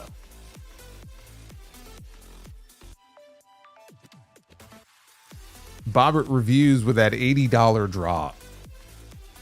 I think you really just wanted to hear me sing. That's what I think. Thank you, Bobbert. Hope you're doing well. Duff's Vids, why is it terrible eating in an alien's spacecraft? No atmosphere. No atmosphere.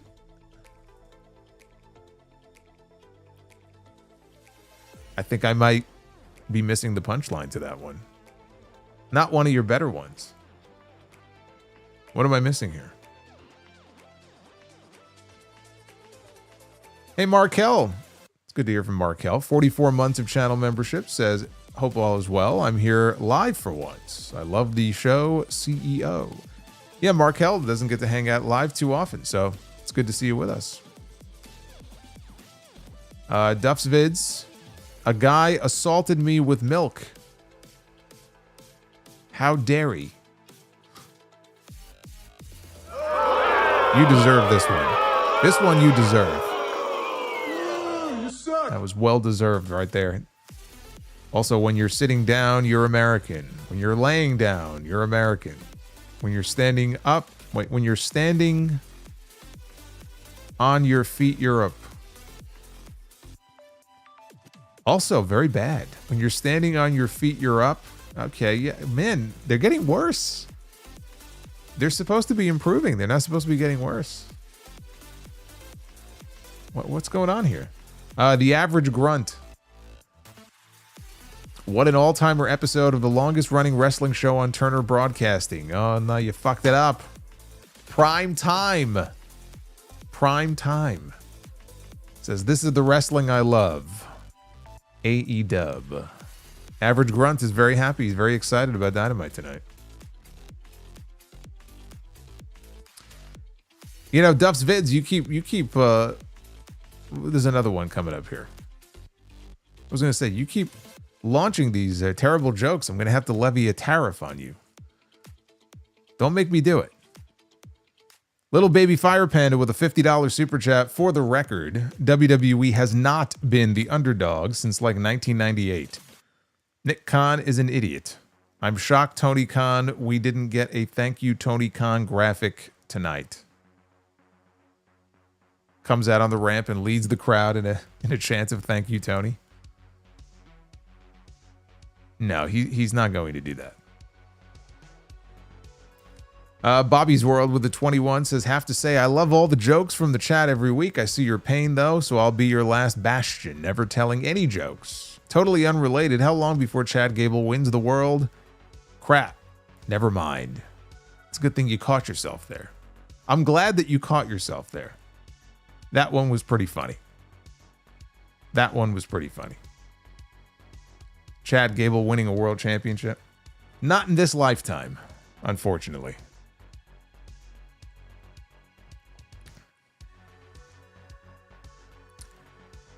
Duff's Vids, come on, don't insult me like that. Duff's also says, which is faster, hot or cold? Hot, cause you can catch a cold. All right, we're improving. We are improving. Eminem, 1 for the money, 2 for the show, and a double be the booker to go, go, go. You know what? I haven't even checked what the likes total is at here. Oh yeah, we blasted the goal, so that's good. Justin G with the $22 super chat. What direction should AW go off and fuck? I thought Swerve, maybe Bobby. Oh yeah, Bobby. Forgot about that. Come on, Bobby.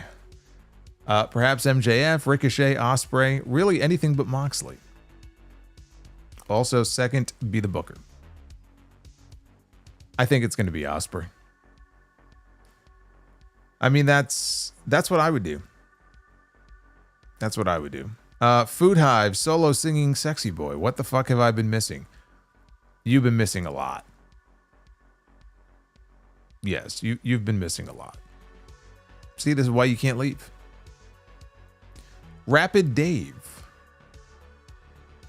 She Kristaps on my portal Izingus. Very. Jeez. My God. Rapid Dave. Rapidly came up with that awful super chat. But I do appreciate it. She Kristaps on my portal Izingus.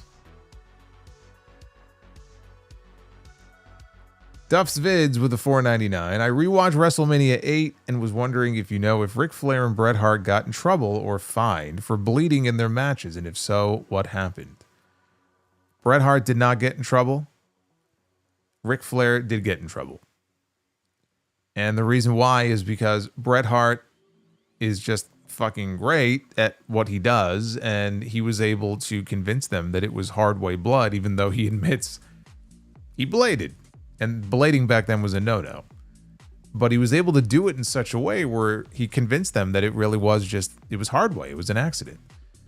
Flair used to bleed in all of his matches. And he had the white hair, and his white hair would go red. So him bleeding in the match, it was pretty obvious that, he bladed himself. And he got in trouble for it, even though he had that great match with Savage. When he got to the back, he said, I forgot the exact comment, but Vince made a comment to him, something to the effect of, I wish it was like, you'll never learn, or I forgot exactly what it was, but he really was not happy. But Bret was like, hey. It was an accident. They're like, okay. Arabian Night, could the MJF story be a swerve to reunite Dynasty? So bringing in Richard Holiday and Hammerstone. Yeah, Dynasty was a faction in MLW that MJF was a part of with these guys. I think Hammerstone's a free agent right now. Alex Hammerstone. It's possible. You know what? It is. I hadn't even thought about that, but instead of Pinnacle, they reunite Dynasty, but in AEW. Yeah, I could see that.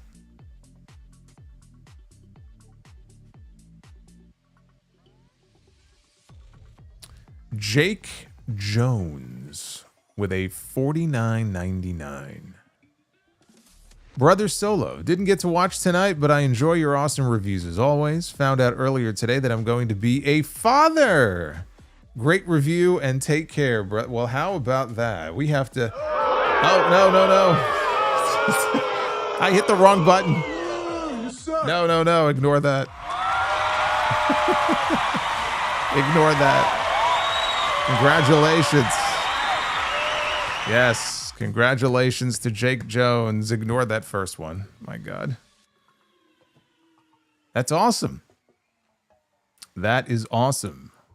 We all are going to celebrate tonight because Jake Jones is going to be... Now, do not boo this man. Do not boo this man. We cheer for this man. That's what we do.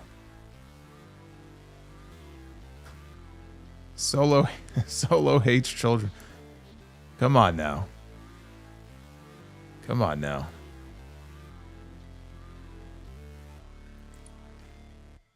The average grunt.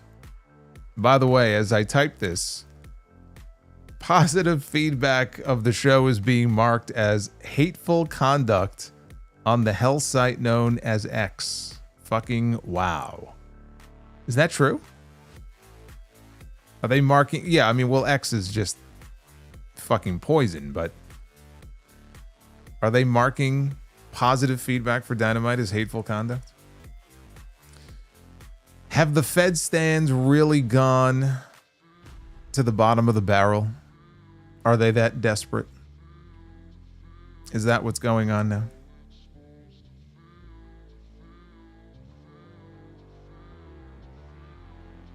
I'm sure that's not true. Dev to Dust, Jalen Brunson, Dante DiVincenzo, OG, Julius Randle, Isaiah Hartenstein, Josh Hart. I have no idea what you're asking or what you're saying. I know Jalen Brunson. I'll get behind Jalen Brunson. Don't really care for the others. David Thiering with 11 months of channel membership. Only a couple of weeks until I get my Red Skull. I can't wait. Looking forward to being with all of you after WrestleMania on YouTube this weekend. Well, I'm looking forward to having you, so we're going to have a good time this weekend. And I don't want to be up into the wee hours by myself. So hopefully you will be here with me.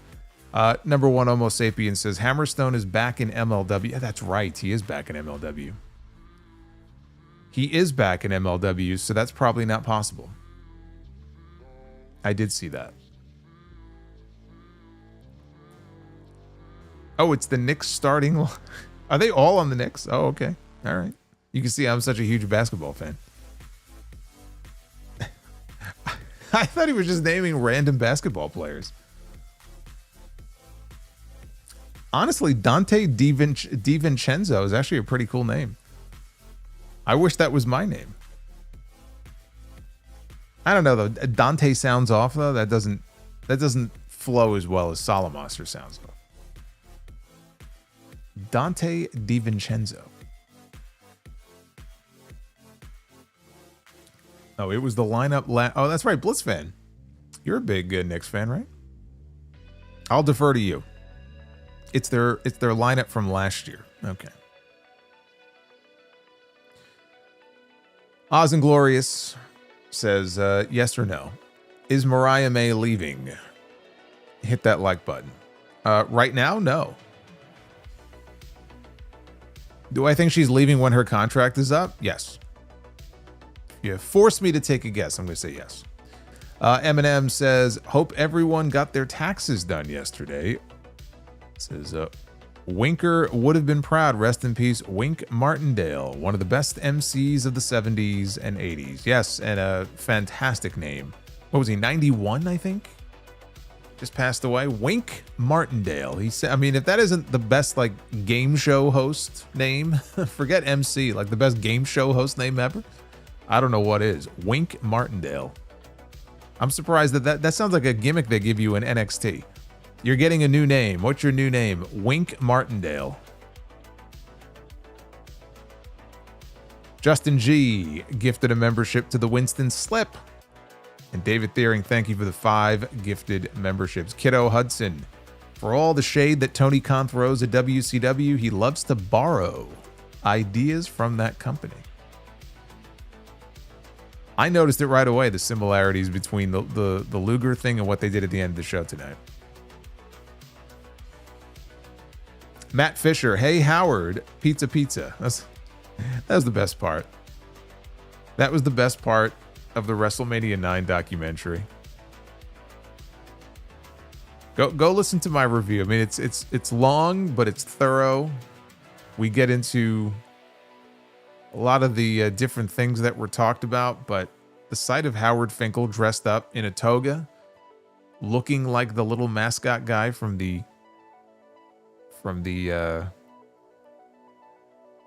pizza commercial, Little Caesars, and somebody shouting at him from a distance, "Hey Howard, pizza." Laugh my ass off. The Juliet, Nick Khan's "We don't sign and bench people" is rich, given that Alexa is currently benched. Well, you know, we just heard from number one Homo sapien. Not that I'm sitting here begging for Omos to be back on TV every week, but Omos had a good thing going there. He was one half of the GHC Tag Team Champions and had to be rushed back to WWE to the point where they had to just strip him of the title. And we haven't seen him a single time. Was it really that important that he leave Japan? I haven't heard that he wanted to leave. He was in the middle of a tag team title run, but they had to have him back to do what exactly? It is very rich. There were some comments that Nick Khan made today that were quite hypocritical. And if I have time, I will get into what he said on the podcast this weekend. Chris Manson with the $30 super chat says, this episode was Mentos fresh. Also want to get your thoughts on AEW Grand Slam Mexico. Hopefully we get Thunder Rosa versus Mercedes Moné. I think it's cool that they're going to be running Arena Mexico. They're the first US-based promotion to run Arena Mexico, which is a legendary venue down in Mexico. And they're doing a Grand Slam there. I want to say, what is it, June 18th? If that's a Wednesday, then that's the date, June 18th. I think it's cool. If they're going to fill the show with CMLL guys that, you know, I don't know, then, I mean, I'm not going to really care all that much. But I think in terms of the venue, I think it's a cool place to run a wrestling show. Ed Swoggle. Finals to the Owens are 40 days away. One of the semis happening tonight. Doesn't it seem like lots of time between the end of the semis and the finals? Yes. I didn't think they were doing the Owen this quickly. It is a little surprising. I mean, I understand that All In is a month earlier this year, but I figured they would start the tournament in May. They opted to go in a different direction with it. It's a little surprising to me. EJ Slemp, can you think of any time where a wrestler had the yips, which are a sudden and unexplained loss of ability to execute certain skills in athletes? I can't. If they did, they probably did a pretty good job of masking it where I didn't notice.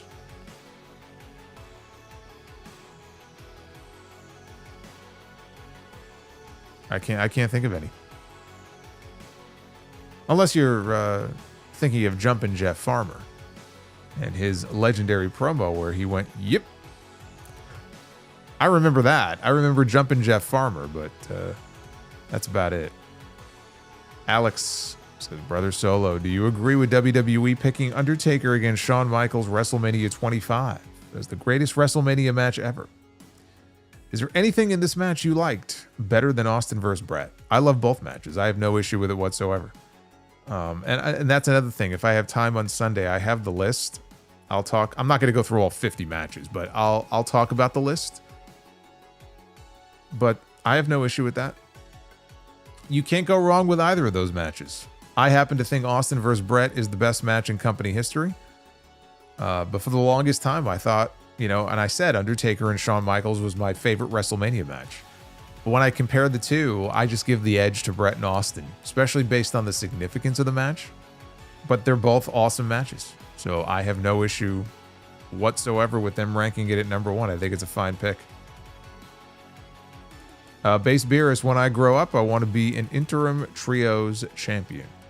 I think you can aim a little higher.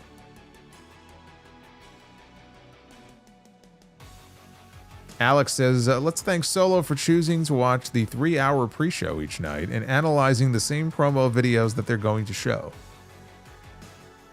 I mean, seriously, WTF. Someone said Solo was watching the 3-hour pre-shows on each night? Who are you talking about? Solo Sikoa, maybe? Base Beerus, are you ready for Super Chat Mania this weekend? Oh, I'm ready. Cracking my knuckles right here. I am ready. Are you ready? That's the question. You better get them ready. Matt Fisher had a first date last night. The women's bathroom was out of order. My date ended up fixing the plumbing with her bare hands.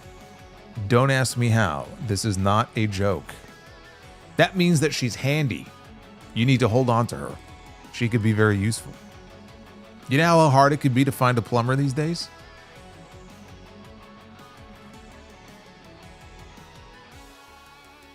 Base beer is Brett versus Owen or Brett versus Austin?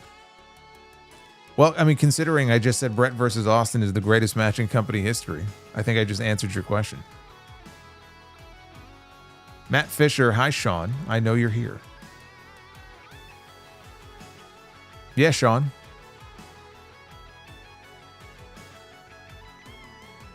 Joey Jojo Jr. Seth Rollins comes across as the biggest Fed stan of them all. Well, they sign his paychecks, that's why. Steven Chappa says, 2 minus 2 months till 50 months of the best channel. Yes, he's 48 months a channel member. I miss dropping Bully the Clown chat. Coming soon. Steven, man, you're 2 months away from the big 5-0. You are one of the OGs here on this channel. Thank you, brother. Oz and Glorious, the Twitter suspensions for AEW praise are legit. Because the Fed is in bed with apartheid Clyde. Triple K and Nick Underdog, quote unquote, Nick Khan can fuck themselves. The average grunt. I almost misread that. The average grunt. Gotta get it right. I botched on the first super chat. You botched the soundboard. I say we're even. Hashtag Solo hates children.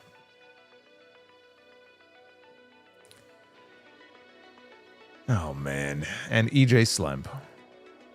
Who runs Estadio Azteca first, WWE or AEW? WWE. I think WWE will have a much easier job of filling that stadium. I don't know what the capacity is, but it sounds large. You know, AEW tried to run a stadium show in Australia. It didn't work out too well. It didn't work out too well at all. Good questions from you guys. We are currently at 486 likes. We also hit our second goal, which means that we get 2 rounds of Be the Booker tonight. We might be getting a lot of Be the Booker this weekend. That's going to be up to you guys. We may be having multiple cards booked this weekend, but we got 2 of them coming up tonight, which is awesome. So let's get to it, shall we? It's Be the Booker time. Ladies and gentlemen, it is now time to Be the Booker. Here they are, the Ops. Poor Hook. This was his moment to become champion, and it was taken away from him. But the Ops, the new trios champions in All Elite Wrestling. You know what? I may have to put them in Be the Booker. I don't have the Ops in Be the Booker. I just realized.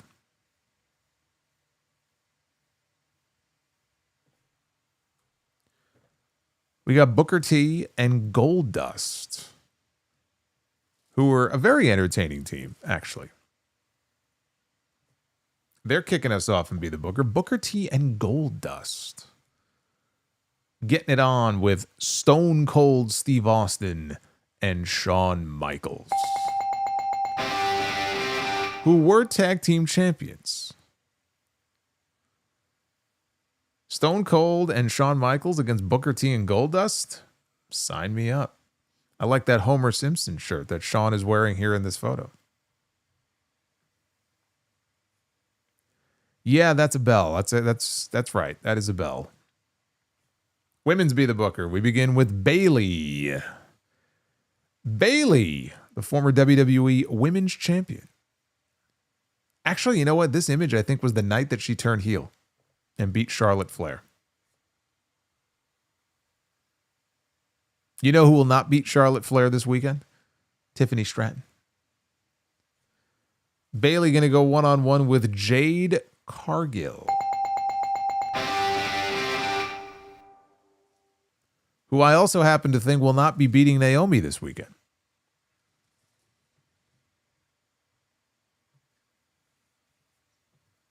Main event time.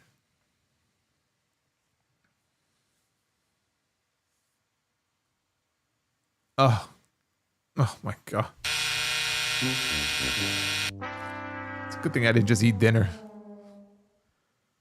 What is this? What is going on in this image? This cursed image. You know, Jericho left last week, and I'm like, this is great. We're going to no Jericho for the next probably month or so. And there he is.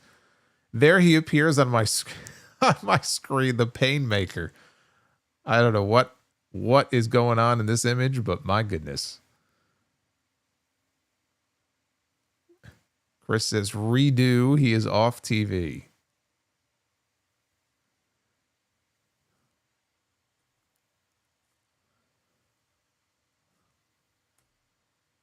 All right, we are gonna pretend that didn't happen, because he is not supposed to be here. He's supposed to be away. Pete Dunne.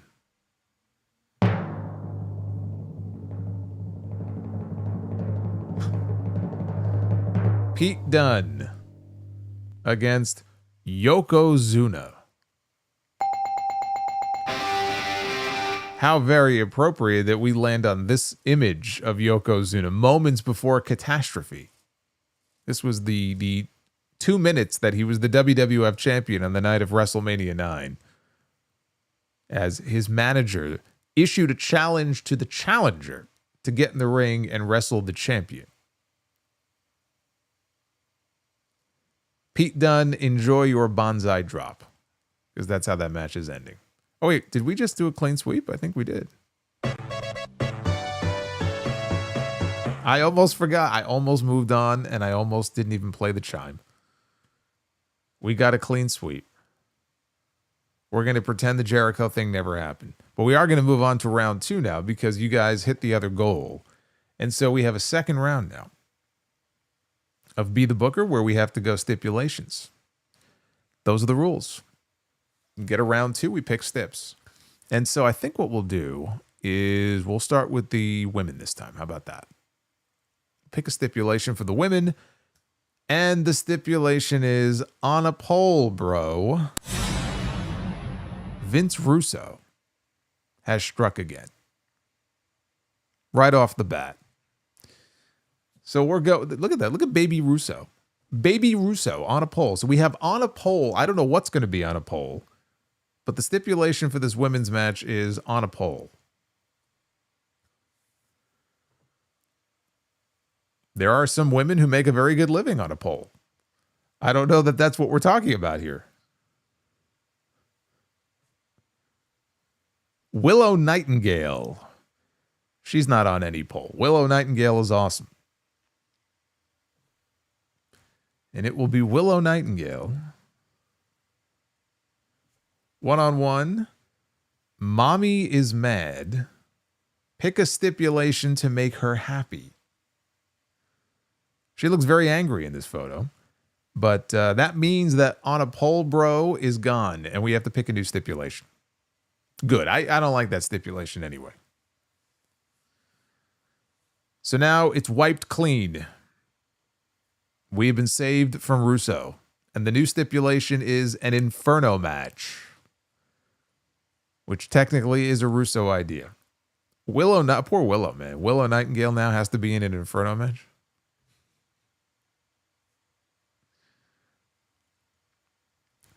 Willow Nightingale in an Inferno match against Lash Legend.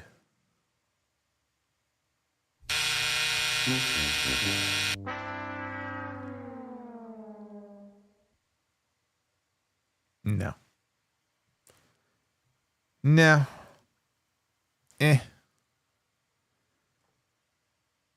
We could do better. All right. Tag team match. Well, we're not going to get a second clean sweep, but that doesn't mean we can't end on a strong note. Tag team match is going to be a tag team TLC match. But Bliss fan, that's exactly what I'm thinking. That match is going to go wrong. Somebody is going to get burnt to a crisp. It's going to be really bad. All right, tag team TLC match. For the tag team titles. What is with these two fucking guys? How do we keep landing on Braun Strowman and Nicholas? Didn't we just land on them last week? You're going to put a 9-year-old kid in a TLC match? Apparently that's what we're doing. We're putting a 9-year-old in a TLC match.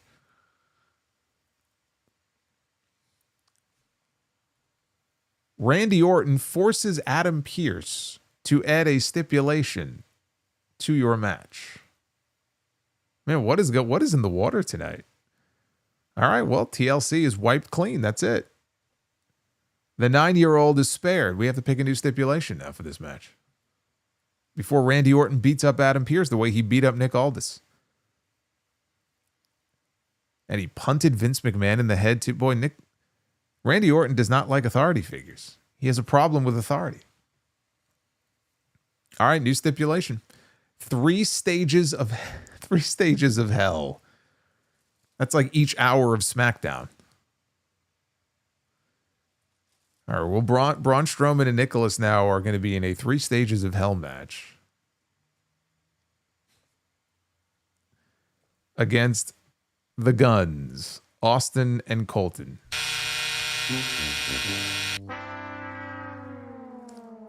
Boy, this is going south real fast. I think we may have peaked. I fear that we may have peaked, guys. We got one match left.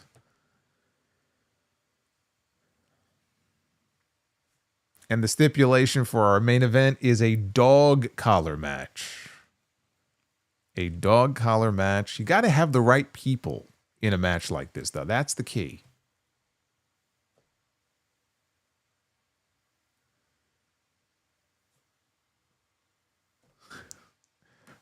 Oh God. We have the Honky Tonk Man. We got the Honky Tonk Man in the main event in a dog collar match.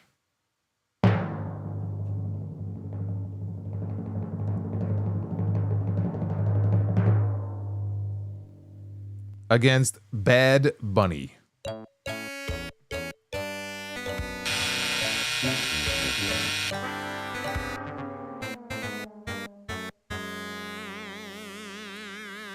What did I just book?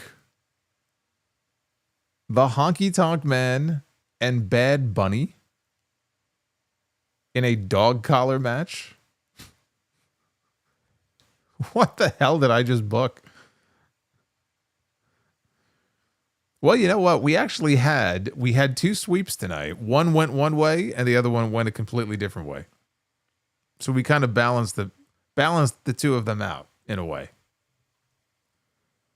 Well, that was certainly something. I need time to process what just happened here. Yep. We got both Sonics tonight. The first ever bunny collar match.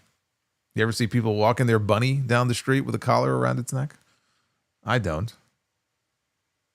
Not in New York anyway. Although I did see a chicken the other day in the street. I turned and there it was. There was a fucking chicken crossing the street. It's like, okay. I know what I'm having for dinner tonight. We have, let's see, number one, Homo sapien. What did one hat say to the other? You stay here, I'll go on ahead. You know, I blame Duff's Vids and Sidro for this because they think everybody now can be an amateur comedian. Base Beerus, you need a Ray Phoenix mask. You and JD, TNT, and masks. 4 hours in a mask? Yeah, I don't think so. Even the wrestlers, when they go out to the ring, they're wrestling for what, 15 minutes? And then they probably take their mask off? Like, no. We're not doing that. Oz and Glorious. Ospreay versus Takeshita 1 and 2 is better than Austin versus Brett. Well, I mean, now you've just turned into a troll account, so I can't take that seriously. Near says, hello, Solo. Near is never too far. I like that. It's like that Celine Dion song. Near, far, wherever you are. Oh, fucking Titanic. Creflo. This year's Mania is the first time without featuring a Canadian wrestler in a match, including pre-shows. Without pre-shows, it's the second time since 31. I did not realize that. Yeah, once Kevin Owens got bounced and Sami Zayn's not on the show. I thought Trish might stick around and have a match at Mania, but she didn't. Chelsea Green is not on the card as of this moment, so yeah. I can't think of a Canadian wrestler on the show. I know Steve's in the chat. Steve Mello, get your tights ready. We're going to put you on the WrestleMania card so we can get a Canadian on the show. Oz and Glorious, as a fellow 1982 kid, thank you for using Sonic's music. Sonic the Hedgehog is the shit, man. Sonic is one of my all-time favorite games.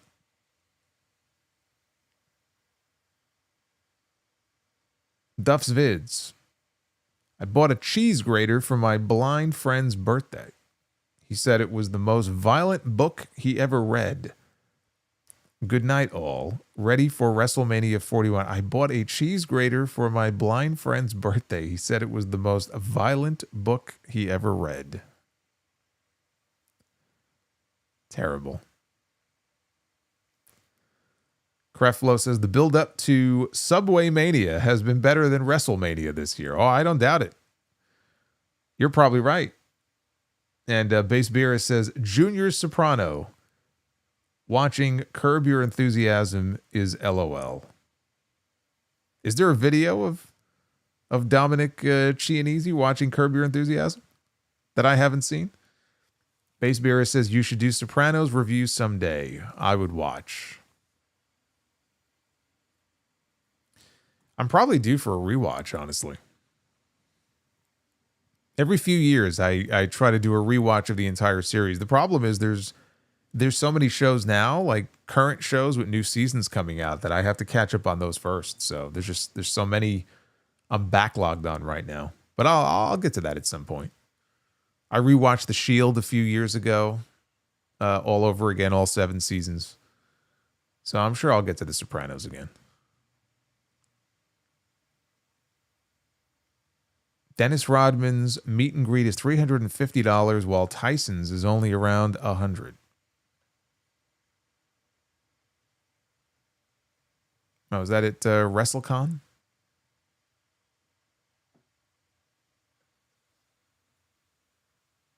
Battlestar Galactica? Yeah, that's not happening. Power Spine Games. Is Kelly Bundy the dumbest sitcom character ever?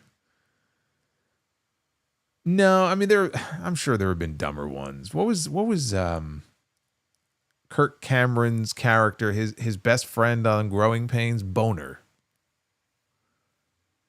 Wasn't Boner supposed to be a little dumb? I mean, if your name is Boner, I guess it kind of makes sense. That was his name, though, Boner. I'm sure there have been dumber characters. Kelly Bundy, though, was pretty dumb. Especially when she called the FBI agents, you FB guys. Hey, you FB guys. I don't know why I still remember that. Oh, man. All right, this has been fun. We had fun tonight, and we actually had a very fun episode of Dynamite, which is awesome. Long may it continue, although I don't know that I have faith in that. But the next time I'm live with you is going to be Friday night. They're going to be in Las Vegas for SmackDown. We got John Cena back on the show. We'll have John Cena. We'll have Cody Rhodes. We'll see, Cody laid him out with a crossroads. Maybe he'll get laid out with an attitude adjustment. I don't know.